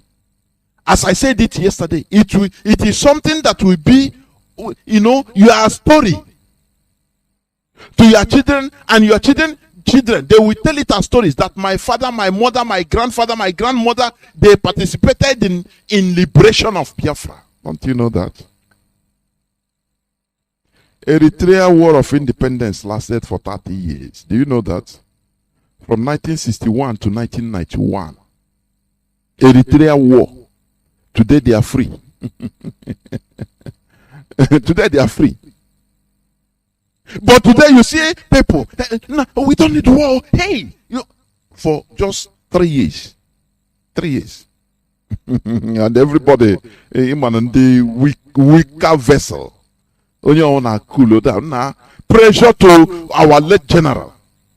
Now stop this madness. Now they will kill us all. This and that. No, feeble-minded people. Eritrea held on for 30 good years. Do you know that South Sudan that is free today? They fought war twice. Let me tell you. The first civil war started in 1955 to 1972. It lasted for 17 years. The first war. And the second war started again 1983 to 2005. That one lasted for 17 years. Now add 22 years to 17 years. Add it up. It gives you 39 years in total. So that when George Obios on 9 will start telling you, those that are clamoring for freedom of Biafra, they never see what. Tell them South Sudan, they fought 2 civil wars. Two times. The first one lasted for 17 years. 17. Now, after some years, another one started. They said, no, we not go agree. They started another one. It lasted for 17 years. There was devastation. There was hunger. But today they are free. Forget about what they are telling you. Oh, there is civil war. Yes. It's better you fight civil war and after you shine. America, after War of Independence, some years later, they fought a very bitter civil war. They killed themselves. People don't... why Nigerians are gullible. They don't make research. They don't study history. Anyway, there is no history in Nigeria any longer. They will tell you the ones that will make you be afraid. South Sudan, you will be like South Sudan. Tell them, yes, let us kill ourselves so that our future generations will enjoy. Any person that tell you South Sudan, they were fighting civil war, tell him, do you know that America fought a civil war? Bitter one, they killed themselves because of ideological difference. Today, what is America enjoying? Our politicians, our elites, everybody wants to have building house in USA. You know, a house they can sell normally $1 million to all the citizens. As a Nigerian politician, they will sell it to him 20 million, and they increase the tax. Do you know why? Because they know that you're a slave. You're a slave. You only want to go where it is good, where other people have sacrificed their life. You want it the easy way. Freedom has no easy way. It is only the hard way. You must pay the cost, so that you'll be respected in the world community.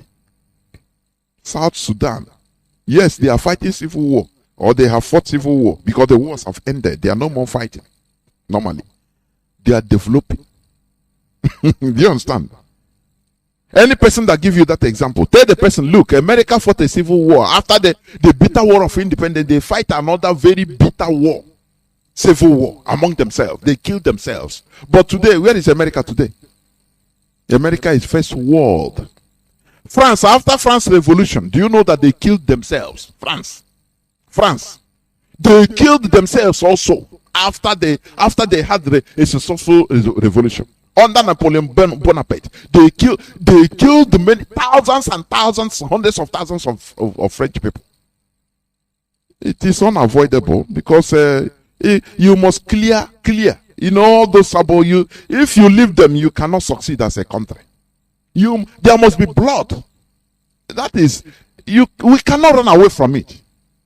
We are living in this world. You must undergo that process. You cannot sit down when you are home shouting for United Nations. So thank God our people have understood. They don't call United Nations again. Come and help us. So give us Biafra. America, you're not there. No person is going to give you your freedom. You are going to fight it by yourself. This is why we tell you, if IPOB leadership tells you to sit at home, you do it. Even if you are hungry, you don't have anything. That is the sacrifice you are making. Because freedom has its costs. Do you understand me? Freedom is costly. The South Sudanese, they fought 2 civil wars. Lengthy one 17 years, another one 22 years. Today they are free. At least they are free. We fight 3 years. Very bitter, yes. Anytime you don't, no, don't bring war. Hey, war, they will kill us. And they are killing us every day. Are we enjoying Nigeria? No, we know that we are being marginalized. That is a word they always use. Yes, we recognize we are being marginalized, but it's not like this. How do you want it? How do you want to get it? How? Tell me how. Freedom is very costly. And only slaves or those that prefer to live under slavery never consider to fight for freedom. There are inconveniences and heavy prices to pay.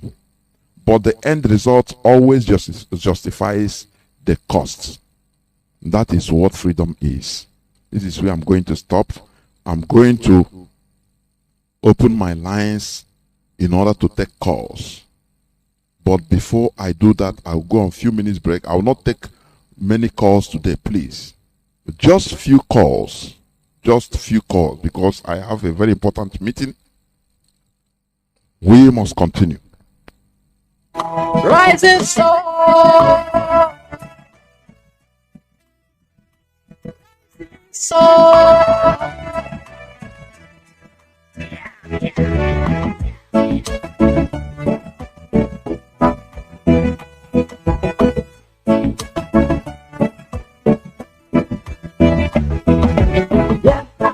is the only hope of Africa.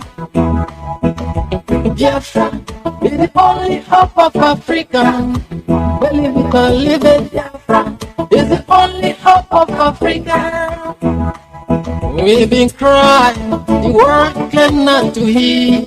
And we've been lamenting, the world cannot to hear. Our tears flow, the world cannot to see.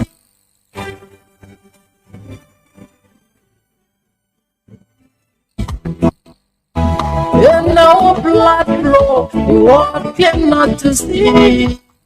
Our lines are now open. Direct line is +1 213 328 6224. I repeat, +1 213 328 6224. Our WhatsApp number is +61 405 142 547. Our WhatsApp and signal line is +61 405 142 547. Caller on WhatsApp, please. You are the first caller. Please start by giving us your name and where you are calling from. Welcome to the program. May God bless you. And you too.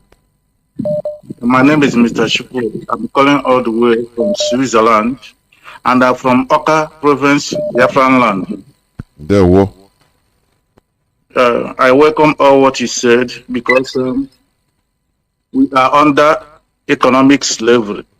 If you look it in any way you look it, what you said is 100% correct. Because everything that can lead us into economic progress, they shut it down.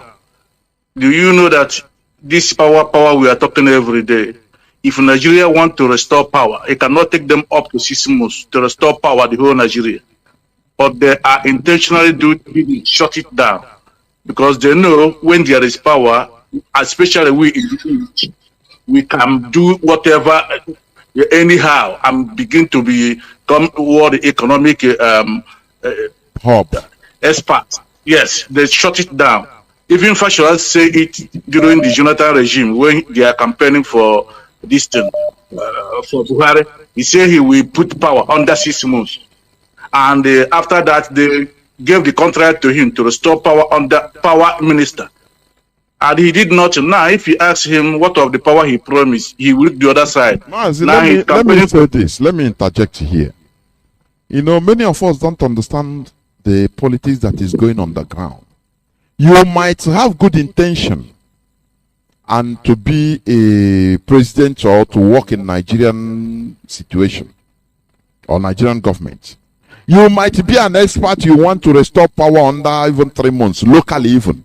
But when you enter the power, they will warn you. British agents, they will come and warn you, this is not your father's property. You must do what we want. And they put full stop on your work. You can't do nothing. Now you come out on media to stutter.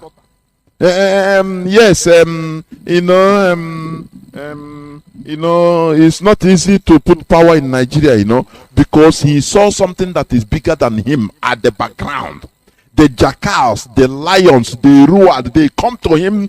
Britain send them, say, look, you can't do this thing. This is our policy. Nigeria is our market. You cannot restore power. And full final stop. No explanation. Shut up or we remove you from this position. What do you do? As a Nigerian, you prefer to eat money. They tell you, you can, even the money we map out, you can loot it, no problem, we cover you. But you cannot do this. That is an order. You don't have no question. That is how it is, my brother. And we start blaming the person because we have no freedom. That's it. Go on, my brother, please. I wonder because all the road in Eastern region, if you see them, there's nothing. Even somebody with a leg cannot walk on it. If you ask them, they say it's federal road. If you want to walk it, federal government will arrest you. They will, yes. Don't you know that there's something there? Yeah. Okay, look at it. The one that is making me to be crying is look at this so-called Niger Delta. Wike is there killing his brothers in the name of fighting for Niger Delta.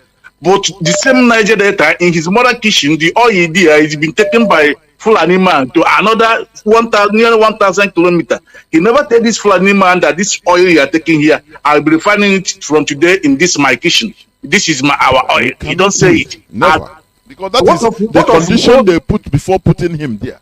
The only solution that will solve this problem is if the masses come out and say no to this, even, it's just like flood. They go and kill both, no matter they will shoot many of them, but masses will come out and bulldoze both the governor, both everybody.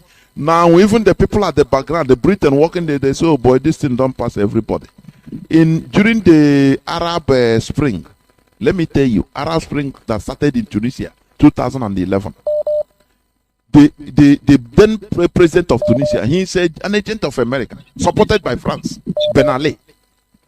When he wanted to kill his people, France was trying to support him.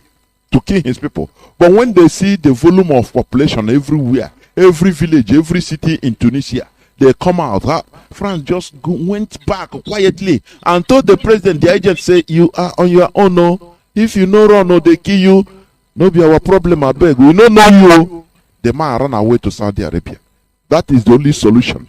But in Nigeria, we have a very huge population of slaves and zombies that don't care. They don't care. What they care for is crumbs.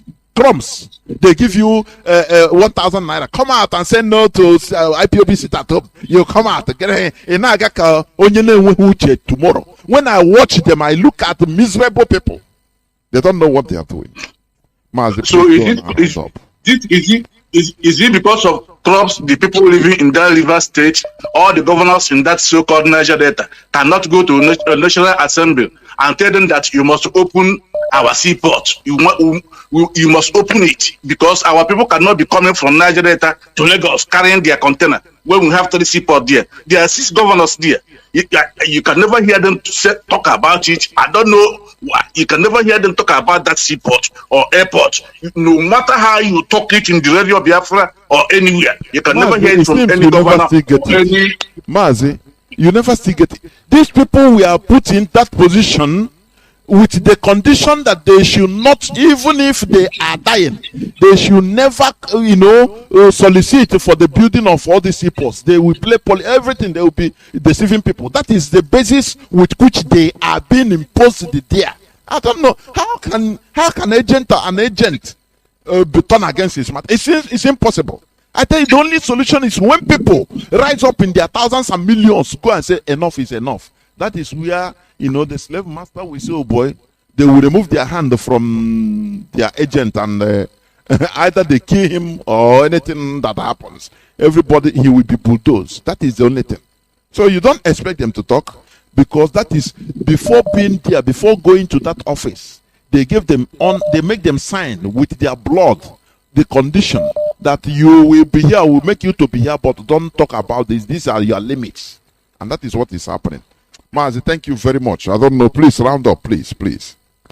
Okay, well, my last word is the only one thing I have to tell my people this night. Either they choose to stay at home. Every Monday, I fight their way out of this slavery, or they choose to decide another team and remain slavery forever. But what I'm then doing is 100% good because we all have decided to be staying at home every Monday. Thank you and God bless you. Thank you. Remain blessed. Remain blessed. Thank you. Thank you, Mazi. Thank you, Mazi. The caller on signal. Caller on signal. Can you hear me? Caller on signal. Welcome. Do I have a caller on signal? No.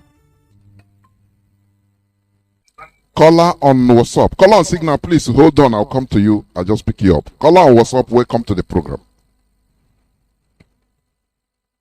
Caller on WhatsApp, can you hear me? Hello, good evening. Mazi, please be agile like a Biafran and raise your voice and talk to millions of Biafrans all over the world and lovers of freedom. Go on, please. You are on air. Go on. My goodness me. Caller on signal. Hello, can you hear me? Caller on signal. I don't have. Yes, I can hear you. Come to the program. I can hear you. Welcome to the program. I don't have time for all. Go. Please call on signal. Go on. Thank you, Mazi. Good evening, Mazi. Come to the Jonathan. program.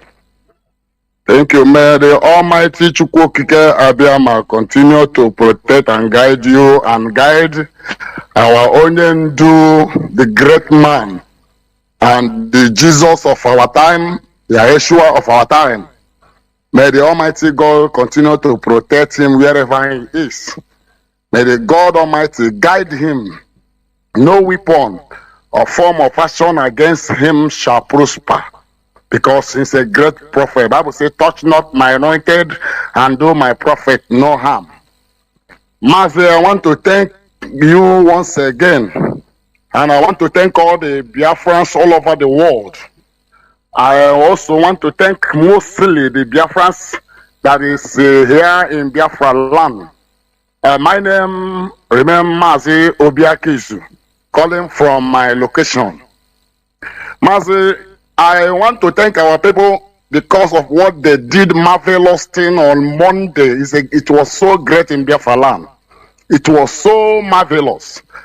And in fact, many people were asking if you people can give us much opportunity to hold this sit at home even 2 days.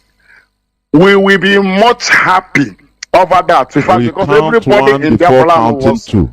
We go on with Monday's best and perfect it. Yes, I know that because but everybody was so much happy over it. The whole Biafra land. In fact, it was so terrible. I commend our people very, very much. They did very much well, and we will continue that every Monday. We will continue that until Zoom fall down. Although I know that Zoo has already fallen down, and it must surely last forever and ever. So if I want to tell our people every Monday, keep it in your mind. Every Monday, stay in your home, because this thing that is happening right now is a time of victory. It's a time of victory. Our people used to talk, say, so,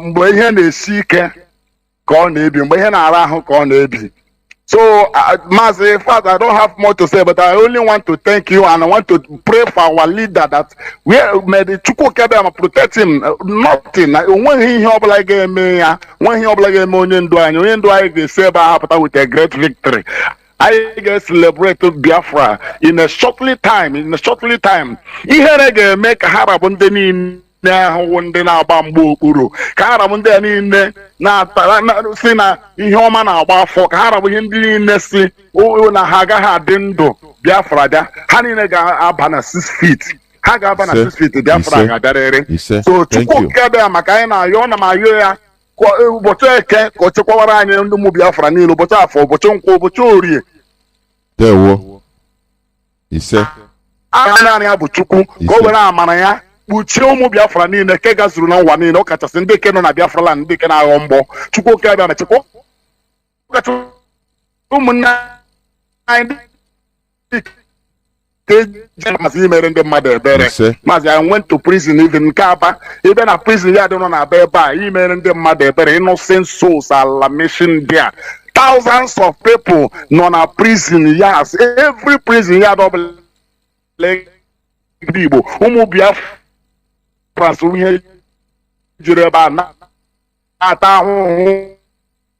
Innocent ka m na-arịọ ya gbata ọsọ enyemaka n'ọdụ a, ya napụta anyị n'aka ndị ọjọọ a, ndị a sị na kudo mmiri ṅụọ na ha agaghị adị ndụ. Ọka Bebe Mazi, enweghị m ọtụtụ okwu amasị Chukwu ga chekwara m niile, kwa ndị niile ndị na-agba mbọ, ọ ga-adịrị anyị na mma n'aha Chukwu okike abịa ama pụrụ ime ihe niile. Ise. Thank you very much. Please limit yourself to 3 minutes, please. Caller on WhatsApp. Please hold on. Let me pick caller on direct line. Caller on direct line. No, I don't know. Caller on WhatsApp. You can go on. Caller on WhatsApp. Can you? Caller on WhatsApp. Okay, are you there? Yeah, thank you for giving me this opportunity. Welcome to the program. Mazi and Simon, I know Mazi, can you raise your voice, please? Can you hear me? Yes, go on. You are just like murmuring. Go on. Oh no, okay, it's okay now. Yes, it's good. Go on. Okay, so I don't know where you are. My name is Simon, and we're calling from Almeria, Spain. Thank you, Mazi Johnathan, for a wonderful topic today. Our leader is Nnamdi Kanu. Anywhere you are, thank you. Chukwu Abiyama will give you more strength, more courage for you to defeat your enemies. May those who wish you good will follow them. Those who wish you bad, back to sender. You come out there in victory. Protect every one of us. He said, Mazi, coming to your topic this evening, when sometimes, you go in some area, a touch where it is. Like what we are talking about, if anybody want to bring anything, want to change anything good. You know, sometimes our people think that we are the one ruling Nigeria. Fulani are just the stooge. Fulani can be there to just destroy it. But others are coming from different places. Do you know before you become anything in Nigeria, there is a place they call Chatham House. Chatham House is where you go and pay allegiance to the British rule, to the British slave, to enslave and impoverish your people more. Our people should pay attention there. Even Atiku went there to pay his allegiance, but they did not trust him much. Because Atiku was even worse. Atiku was arrowhead man in Nigeria, they know.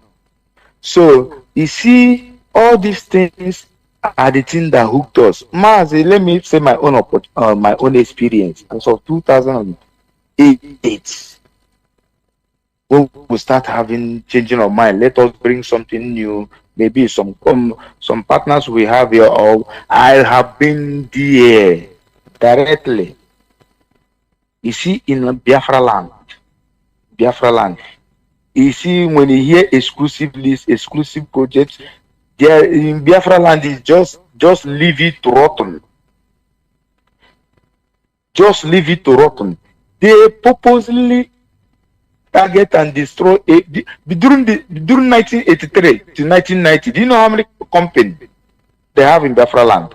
More than 500 companies and factories. They shut everything down.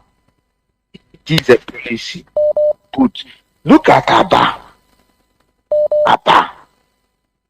Angungwaman is ruling Abba. He didn't turn Abba to Dubai. Who will do it next? That's why that stooge is here. So when you look at all these things, we will be outside shouting at them, calling them, but they are just stooge. Just take your money. You talked about even project. Nigerian government will pay some expatriate, because I've been in that team. I've been in something, but I look at that country that they can even pay off projects for you not to do it and carry the money and go. Do you know how much Abba carry still and go to Germany for the idiot? This the zoo is passing through, and that is why the zoo can never succeed. Sometimes I look at Basanjo, even owning a property in Dubai. Shame on all these people. They don't have shame. Do you know what Obasanjo told this Emirates when they come to borrow money before? Our people, it is time. This is the time to cut all these things. And I encourage our people back home. We don't want to hurt our people. We don't want to come and because of the evil plan of the enemy, they say we hurt our people. This is not why we are here. We are not here to come and hurt our people. I want every one of you to know it's not anyways. When IPOB puts it at home, when people who Zoo are look for to tarnish our image, they say it's IPOB. Why we declare it at home? Any day we outside, nothing happen. Please continue this. Is paying the zoo, and anywhere you are, you go already. Well, I will send a direct message that will get to you, because Ogidi, we can't relate all these things, Mazi, and we need to investigate all these people that come into this protest. Most of them are not our people, because zoo are importing agents everywhere. In this type of thing, we need to investigate those people and know who they are. Interview them. Mazi, thank you for giving me this opportunity.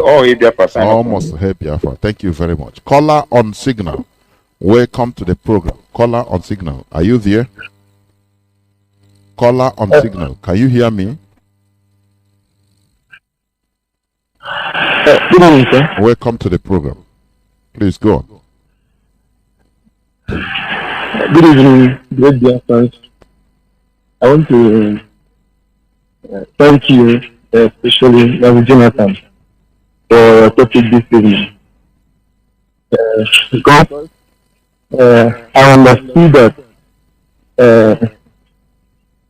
because what you were teaching this evening was freedom and least consequence.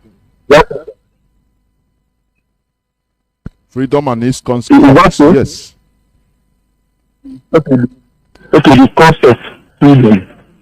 I understand that before one gets freedom, he must sacrifice something for it. Of course.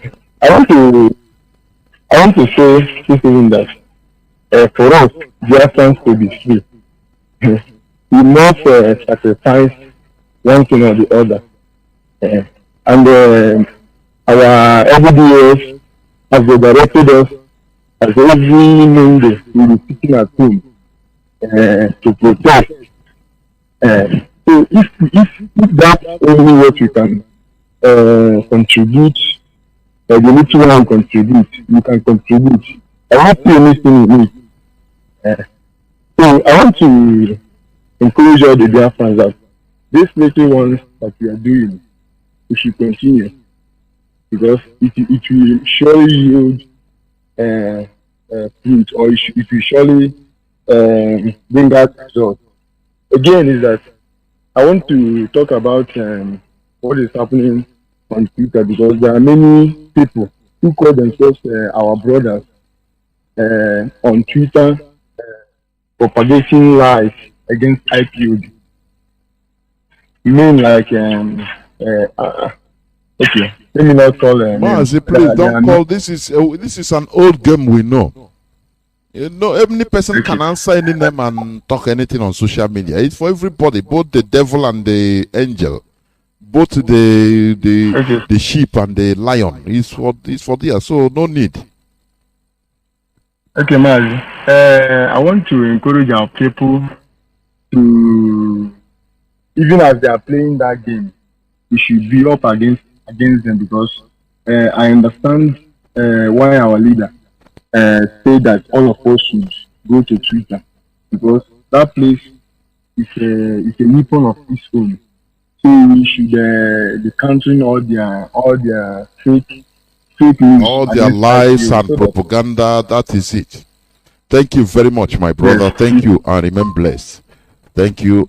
Caller on WhatsApp, please hold on. Let me take this call on direct line. Caller on direct line, can you hear me? Welcome to the program. Caller on direct line, can you hear me? Caller on direct line for the last time, can you hear me? No. Yes. Caller direct line, are you there? I can hear.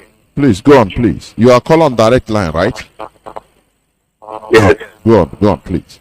My name is Mazi Chuku, calling from Aba. In fact, I thank God, the Lord Chuku Okike Abiyama, for your lecture this evening.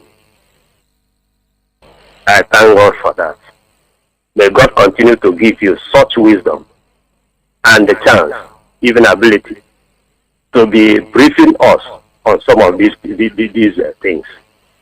You see, since long ago, I used to tell people that what they call election or vote in Nigeria is nonsense.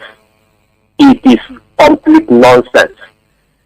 Before anything like election or vote, Britain will just write their list, give them who will be the president. Now the president will come to Nigeria and make a list of those, who will be loyal to him according to what the British must have directed them. So we don't have anything like election or vote in Nigeria. It is what they must have copied, what the British people must have told. That is what they will just. That is why the so-called governors we have in the eastern part of it, they are not. That, you see, it is just look at what happened at Imo. A number 4 somebody come to be the governor of it. What does that mean? So, my brother, what I'm saying is, your lecture, how I wish that we have a copy of this thing soon, that we will be reading them day and night it will give us more knowledge and wisdom about what we are talking about. Biafra. So look at another thing. You see, now these people who call themselves governors, like the governor of Abia State, you know, they follow the plan of their masters. Okay, what do you do in Nigeria as workers? Maybe the civil. How I wish that all of us will just resign one day and get out of this nonsense, this mess we are in Nigeria. After a worker must have worked for 35 years, nobody will pay him gratuity, not to talk of pension. Nothing goes on here in Abia State. I'm talking in Abia State mainly. So, my brother, what I'm saying is that... my sister that is a teacher there used to tell me, he said they have lost count of which month they pay them last, because they don't write the month again. They will just after 6 months, 8 months, they bring you 1 month. The money is not complete, and they will not write. Even they don't know again which month they pay them, which is the month. They don't know. Correct. They will even thank God. You know, our people they like slavery. Thank God, self, that we receive even this, and they will accept it and go and go to church and pray and give testimony. Now they remember us after 1 year. The honorable governor remembered us and give us my brother, we are dead. God Almighty. No person can liberate us, only ourselves. That is the only thing. Otherwise, we continue living in slavery. Honestly. Thank you, my brother. Thank you. Well, thank you. Thank you, my brother. Thank you. Caller on WhatsApp, welcome to the program. Please call on Signal. Pastor Odyssey, hold on, and Pastor Jack, please hold on. Caller on WhatsApp has been there. Welcome to the program. Mazi, can you hear me? Yeah. Yes, I can hear you. Welcome to the program. Good afternoon. My name is Mazi Mega. I'm calling from the presidency. Mazi, thank you. Mazi, honestly speaking, if you are home now, bring a video with Shelly. The school bless you. More wisdom. Mazi, but solution of this I have to know is the way you talk. That black people don't have shame. They will come to America, be taking pictures, taking selfies, posting. But fail to ask themselves, is it not human being like them that build this country? Even till today, you will see young boys, 19, 20, 21, they will join the military to defend the country. Mazi, sometimes I ask myself, all these Africans that free last year, sometimes I ask myself, don't we have shame? How do we want to restore? How can we restore dignity of this shame and embarrassment? Look down. I don't care whether you are a doctor or not. We are here together. They can't give you respect. Giving small white Oyibo. But we don't want to build our own country as our own. We can't sit at home. People be saying no. But when you have kidney problem or liver problem, you will go to India and this sit at home. The same thing that India do. I've been in India. The same civil disobedience that we are doing today now. That India do get their own freedom. Everybody now, headache now, you want to go to India. Everything now, today now, India is one of the clear power in the world. Upon their population. But India has surplus food. Look at Nigeria now. Nothing. No electricity in the 21st century. Mazi, that's where I went to this week in America, yeah. Under rock. There's company under rock. And that company has been existing since 1912. A light everywhere under rock. But Nigeria, that will come and take selfie, will buy house. Like you said, when the politicians come, they will buy a house with a higher tax. They don't care. And those politicians, they think they are wicked people back home, bringing the children here. Their children too is second class in our white people here. And again, the generation have already lost because we like already made, like you said. Mazi, in this country, I studied that research about that history. That civil war, they did the bracket, the most bloodiest civil war in the world history. That's what they record it here. And today now everybody is coming to America to take selfie, to enjoy our sweat. Look at every day, there's road, building new road. Every day, expanding new road. Every day. But they could move man from Enugu there. Can't being a senator for 20 years, nothing. All this road, They are enjoying America. Yeah, Dino Malaya will come and be taking selfie. It's a senator like you that build it, not President Obama or President Bush. It's a senator that wants those contracts and they build road. You will see the animal on the street there. Better than you come here and be taking the picture. Black man without shame. Black man without shame. Look at everywhere. They're looking down. Even though you are doctor here, they'll be looking down on you. Or when you are doing your best service. Is it what you want to live down for your children? Eh? And we call it at home. Some youth come out. Sometimes I be wonders, this youth, do they have sense? While growing up, I know there's many factories everywhere in Nigeria. Those youth now, can they ask themselves, where are those factories today?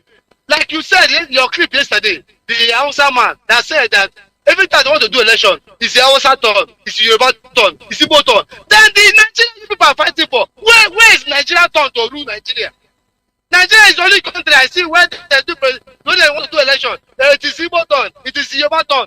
Why are black people lying to themselves? Why can't you come and put a full stop on this? Or do you think everybody running abroad is let me say a white man, 70 years old, immigrant in in Africa? Eh? Look at everywhere now. School, we come here to enjoy school, enjoy free education, and we have the worst part of thing that used to hurt me, man. These stupid African politicians will come and dump their money here, and these people here will be giving their children loan to buy mortgage, age of 23 years to get loan of 500,000, get school loan, okay, with small interest. But you there improving African people, or do all these politicians in Africa, Nigeria, you don't think when they put their money in the bank here, the money will be sitting there waiting for them? This AUG doesn't have sense. Nigeria, these 20 people, you hold Mazi Nnamdi Kanu, but the assignment is, they carry the assignment, is to tell you people that this generation of Biafra, no hiding place for you people. No hiding place. People will still come abroad to come and enjoy. People should come now. And we you are the hard man. But look, people that I think Trump is once the president in America. Today is the president. The same way you be a governor, today will not be a governor. I know how Rogers Okocha used to behave when he's a governor. But that is not a governor. But we will start for you and the Opus Adema. The only time a week have a free governor in Nigeria, we will hunt him down. Thank you, my brother. Man. Thank you. Caller on, please hold on. Let me pick caller on direct line. No. Caller on signal. Please go on. Caller on signal. Go on. Others, please hold on. Caller on signal. Go on. Pastor, all must help Biafra. Good evening, my brother Jonathan. Welcome to and the good program. Evening, all. Thank you very much. And good evening, all Biafrans worldwide. I salute you for answering the call. Continue answering the call. You will receive our freedom. This evening, I want to say a few things. And I want to use Bible to contribute my own quarter. You know, you raise a serious topic today. And I want to state, God, man sin against God. When man sin against God, and the consequences of the sin, the consequence of disobedience is sin. And when God saw that he must liberate man, he sent someone to go and die in able to liberate a man. In everything that everything that we are facing, even in our freedom now, a sacrifice must be paid in able to maintain the freedom. Other countries did it. Our own cannot be will not be different. You know, in the life of every black race, they always like to cheap things and the free things. That's why sometimes our way, how we think, how we do things, our environment are not. There is no any changes because we always look for cheap things and the free things. For other color race, you see them moving, changing their environment. If their leader are not doing good, they will try to impose the law that are trying to aid them and trying to impose them. If they lead them to the dead, they are dead. They will say, let it be. Although let my name written in the book of history, and the person will make something and make a history. But in our own, they will like to sit down in their home and trying to look someone to come and die for them. But I see a new spirit in the life of the Biafrans. That's why I am encouraging, as I'm also being the member of IPOB, the spirit that we receive from our Mazi Nnamdi, let us not allow those spirits to quench, but let us write our name in the golden plate, that history and generation that is about to come, they will read our history. All hail Biafra. Almost all hail Biafra. Thank you very much. All hail Biafra. Thank you. Almost hail Biafra. Caller on WhatsApp, please hold on. Let me pick this caller on direct line. No, it's caught. Pastor Jack, welcome to the program. Pastor Jack, can you hear me? You have been there. Call on WhatsApp. Hold on, I'll come to you. Please let us make it so brief because I will soon close. Please go on, Pastor Jack. Thank you, Mazi Chinedu. Thank you. Thank you for analysis this evening, Pastor Jack on the line, calling from my location. I just want to add my voice. Well, I've just said your analysis tonight. When these people,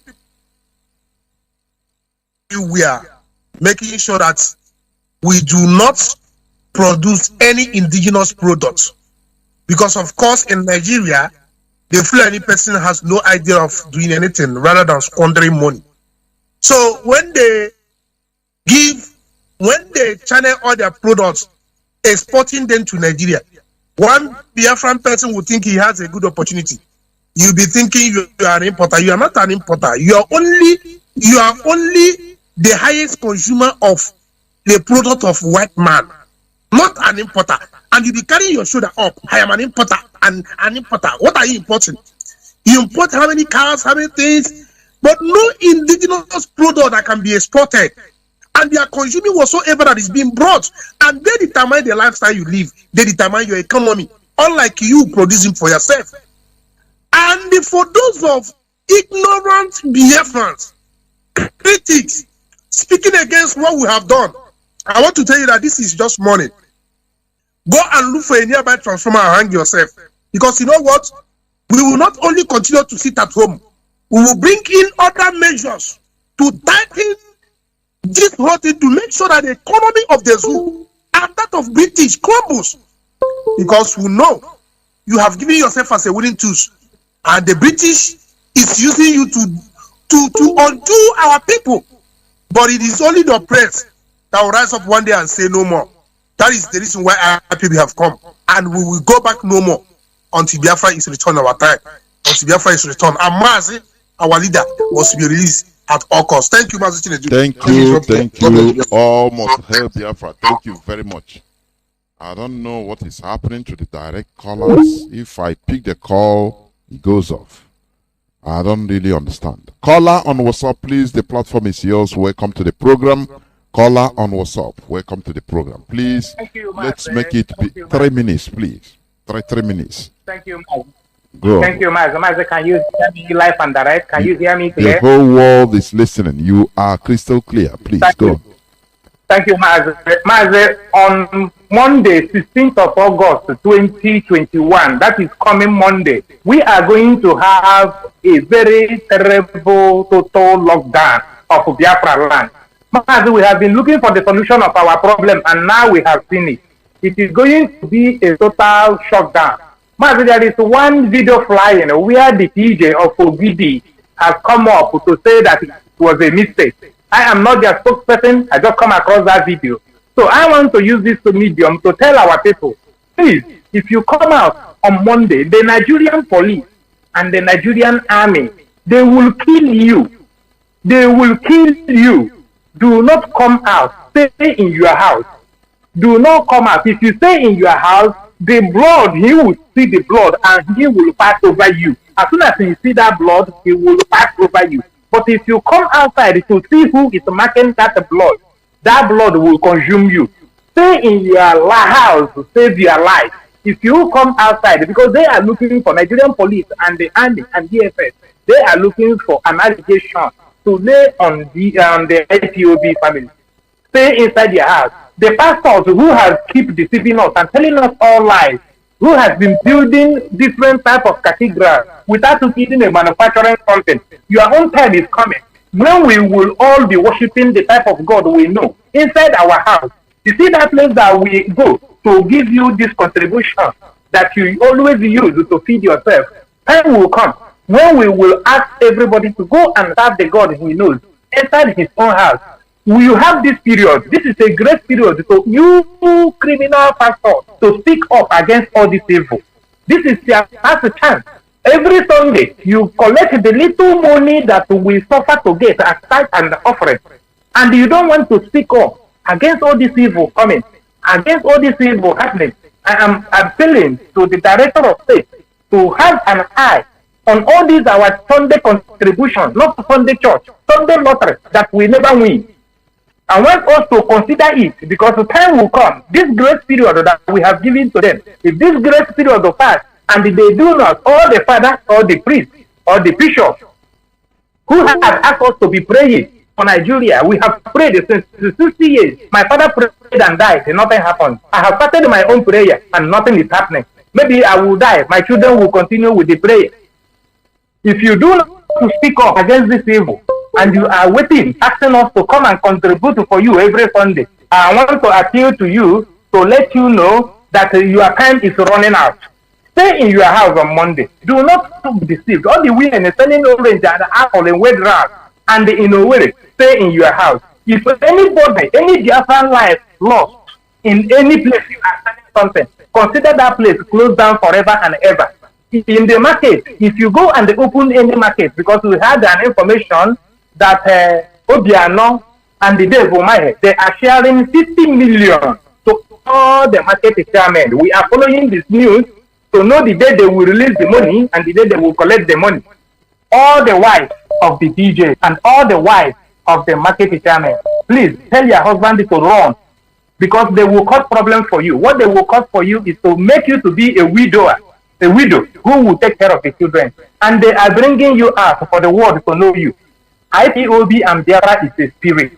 Tell somebody that you are a Biafran. Man, 1 second. In the place I'm working, one Nigerian keeps disturbing me. One day I you know who I am? He asked me who I am. I said I'm a Biafran. That day he draw the line. That day he draw the line. Oh, that day my problem ended. Tell people who you are. Tell people you are. Tell people you are a Biafran. As soon as you open your mouth and tell people who you are, they will run. That trouble will stop. Let me tell you what happened to the man. He was looking at me. He never knew when he hit his head and the door and he fell. I am telling you, I didn't touch him. I didn't go closer to him. The thing that will pursuing us, they won't know what to see. So therefore, will be and the hope of them, they know they are going to die, but they are so ashamed to come and confess. But I am appealing to them to use this period to confess. Their confession will not stop them from dying. Their confession will only stop them to carry their own burden, so that they will not leave this death that they are going to die to their children and to their extended family. For sure, they will die. And for sure, the vulture it is a word of the spirit. Thank you. I am appealing to everybody.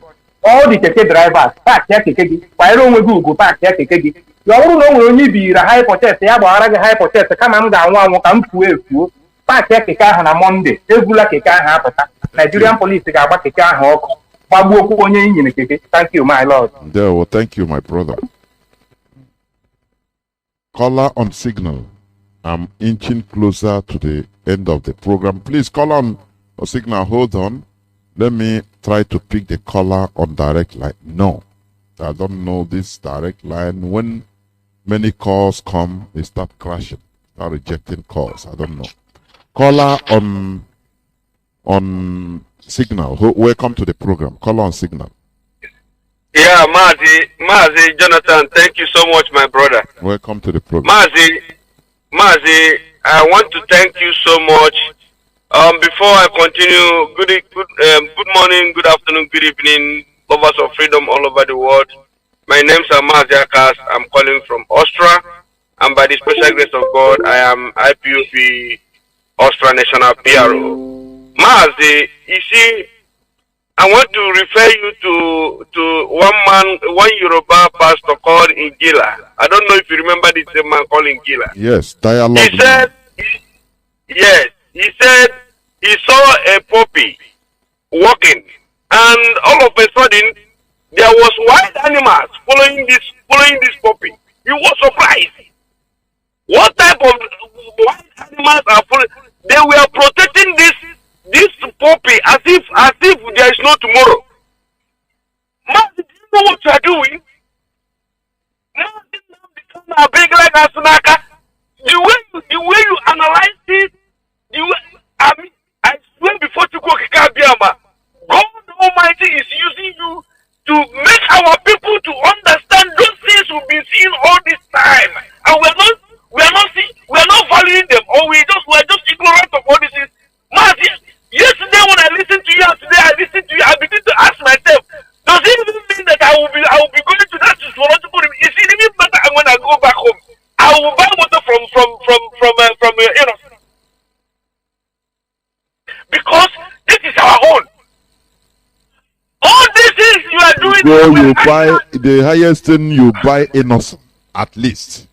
That will be the best. At least, Mazi, because at the end of the day, this big boy we are doing, we are going nowhere with this big boy. At the end of the day, we are slaves. Even as we are here all over in diaspora, working hard. Some of us are working 2-3 jobs every day just to survive. And we are here also. Some of us are starving ourselves to make sure we send money back home for our people to survive. And now we are asking them the only simple thing for you to do for us to get freedom. Stay at home. IPOB are not saying that you should come out of the street. We say relax on your house. Cook a nice food. If you don't even have a food for house, and enter back in anything you do, put it in fire and eat and rest every Monday. That's all. And see how the Biafra you're looking for, all this your suffering, all this your pain, will don't vanish within some few months. Please, my people, let us keep on staying at home every Monday. You will see these people. They will come to beg you, come, let's dialogue. And for the sake of our great leader, Mazi Nnamdi Kanu, a man who has made Biafra today to be a topic all over the world, that these people have planned to kidnap him and put him in the DSS. And all of us are drinking wine. Our brother is lavishing in DSS. Please, for the sake of Mazi Nnamdi Kanu, those who say I love him, those who say Mazi Nnamdi Kanu give us order, those who say Mazi Nnamdi Kanu, where you die is where I will die. The hour has come. We must do everything possible for our leader Mazi Nnamdi Kanu to be released unconditionally. We must stay on this ghost town that Chukwukikadem have touched DOS to make it for people to understand how important it is for us to get Mazi, freedom. round up, please. Round up. I'm on the verge of closing. Please, my brother, I'm running up. I am begging our people. Please, let's stay at home. If we truly want freedom, let's stay at home. And I want to thank those who have started doing it. So shall we continue until our leader Mazi Nnamdi Kanu will be released. Thank you, Mazi. Bless you. And Thank you you, my too. brother. Thank you, and remain blessed, please. I'm inching closer to the end, towards the ends of this program, because as I said before, I have a meeting in a few minutes' time. Caller on WhatsApp, hold on. Caller on direct line, please. Can you hear me? Yeah, Mazi Johnathan, good evening. Welcome to the program. Calling from my location. Welcome to the program. My own is just a suggestion. If you are an IPOP member, please, wherever you are worshiping, even if maybe you are not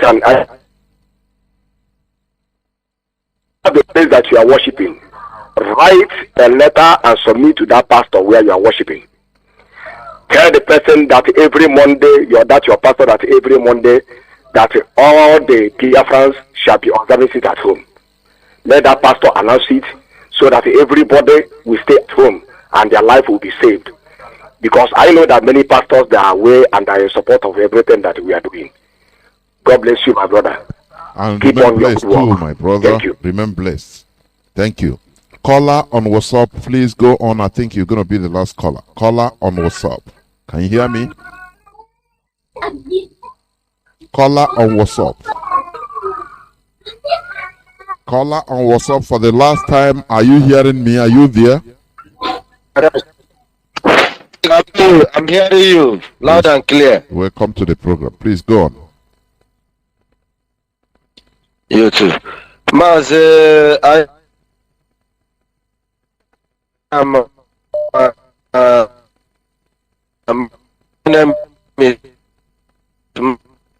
Mazi, your network is very, very bad. I'm calling from Aba. I don't have to. Yesterday, I my view. Are you hearing me? Go on. Let's see. Okay, what I want to say is this. You people, I want to thank you all for all your good handwork. Thank you all for allowing yourself to be used by Chukwu Okike Abiama to do this great work for the liberation of Biafrans. The little advice I have to give to my fellow brothers and sisters that are into this struggle is this. Let me speak it in Igbo. Bikono, unu mechere ndị okenye anya ọnụ ndị na-amaghị ihe ha na-eme ọnụ, ha ga-edufucha unu. Ha ga-edufucha unu. Mgbe ha dufuchara unu, ha bịachiwe unu ọchị. Another thing I have to say is that Mazi, they sit at the ghost town we observed Monday this week was very great. I was following it. Could you imagine? I was watching before I came on. I picked up your call. I was online listening to Lai Muhammad. One news agency was interviewing Lai Muhammad. They say they call it kake or what, and I was hearing what the old man is saying, and I laughed. Please let us keep on doing this thing. When they ask you to sit at home, Mazi Nnamdi Kanu told us that it is we are forcing Mazi Nnamdi Kanu to declare Biafra. Mazi Nnamdi Kanu said it is not by his own might, it is us that will declare Biafra by ourselves. And the time has come for us to do that. Leave those, let us not listen to those zoo government. They will ruin our life. They will ruin our life in total. And if you don't adhere to what I said and what our brothers and sisters are saying, you'll be doomed. And I have one also advice I want to give to the world powers, the world leaders that say that they are there to take care of humanity. They are doing a great work. They said, an English adage said, the seed that you sow is what you will reap. And they will reap their fruits one by one. And I also have another thing to say. Let us thank Mazi Nnamdi Kanu. You people have to know the word that you always use on air, intellectual. Please go on Google intellectual. You see that what we are doing, we are not doing an empty work. We are not doing an empty thing. We are being carried by the spirit of Chukwu Okike Abiama. And anybody that stands on the way of Biafra, I won't say anything. A word is enough for the wise. Thank you. Thank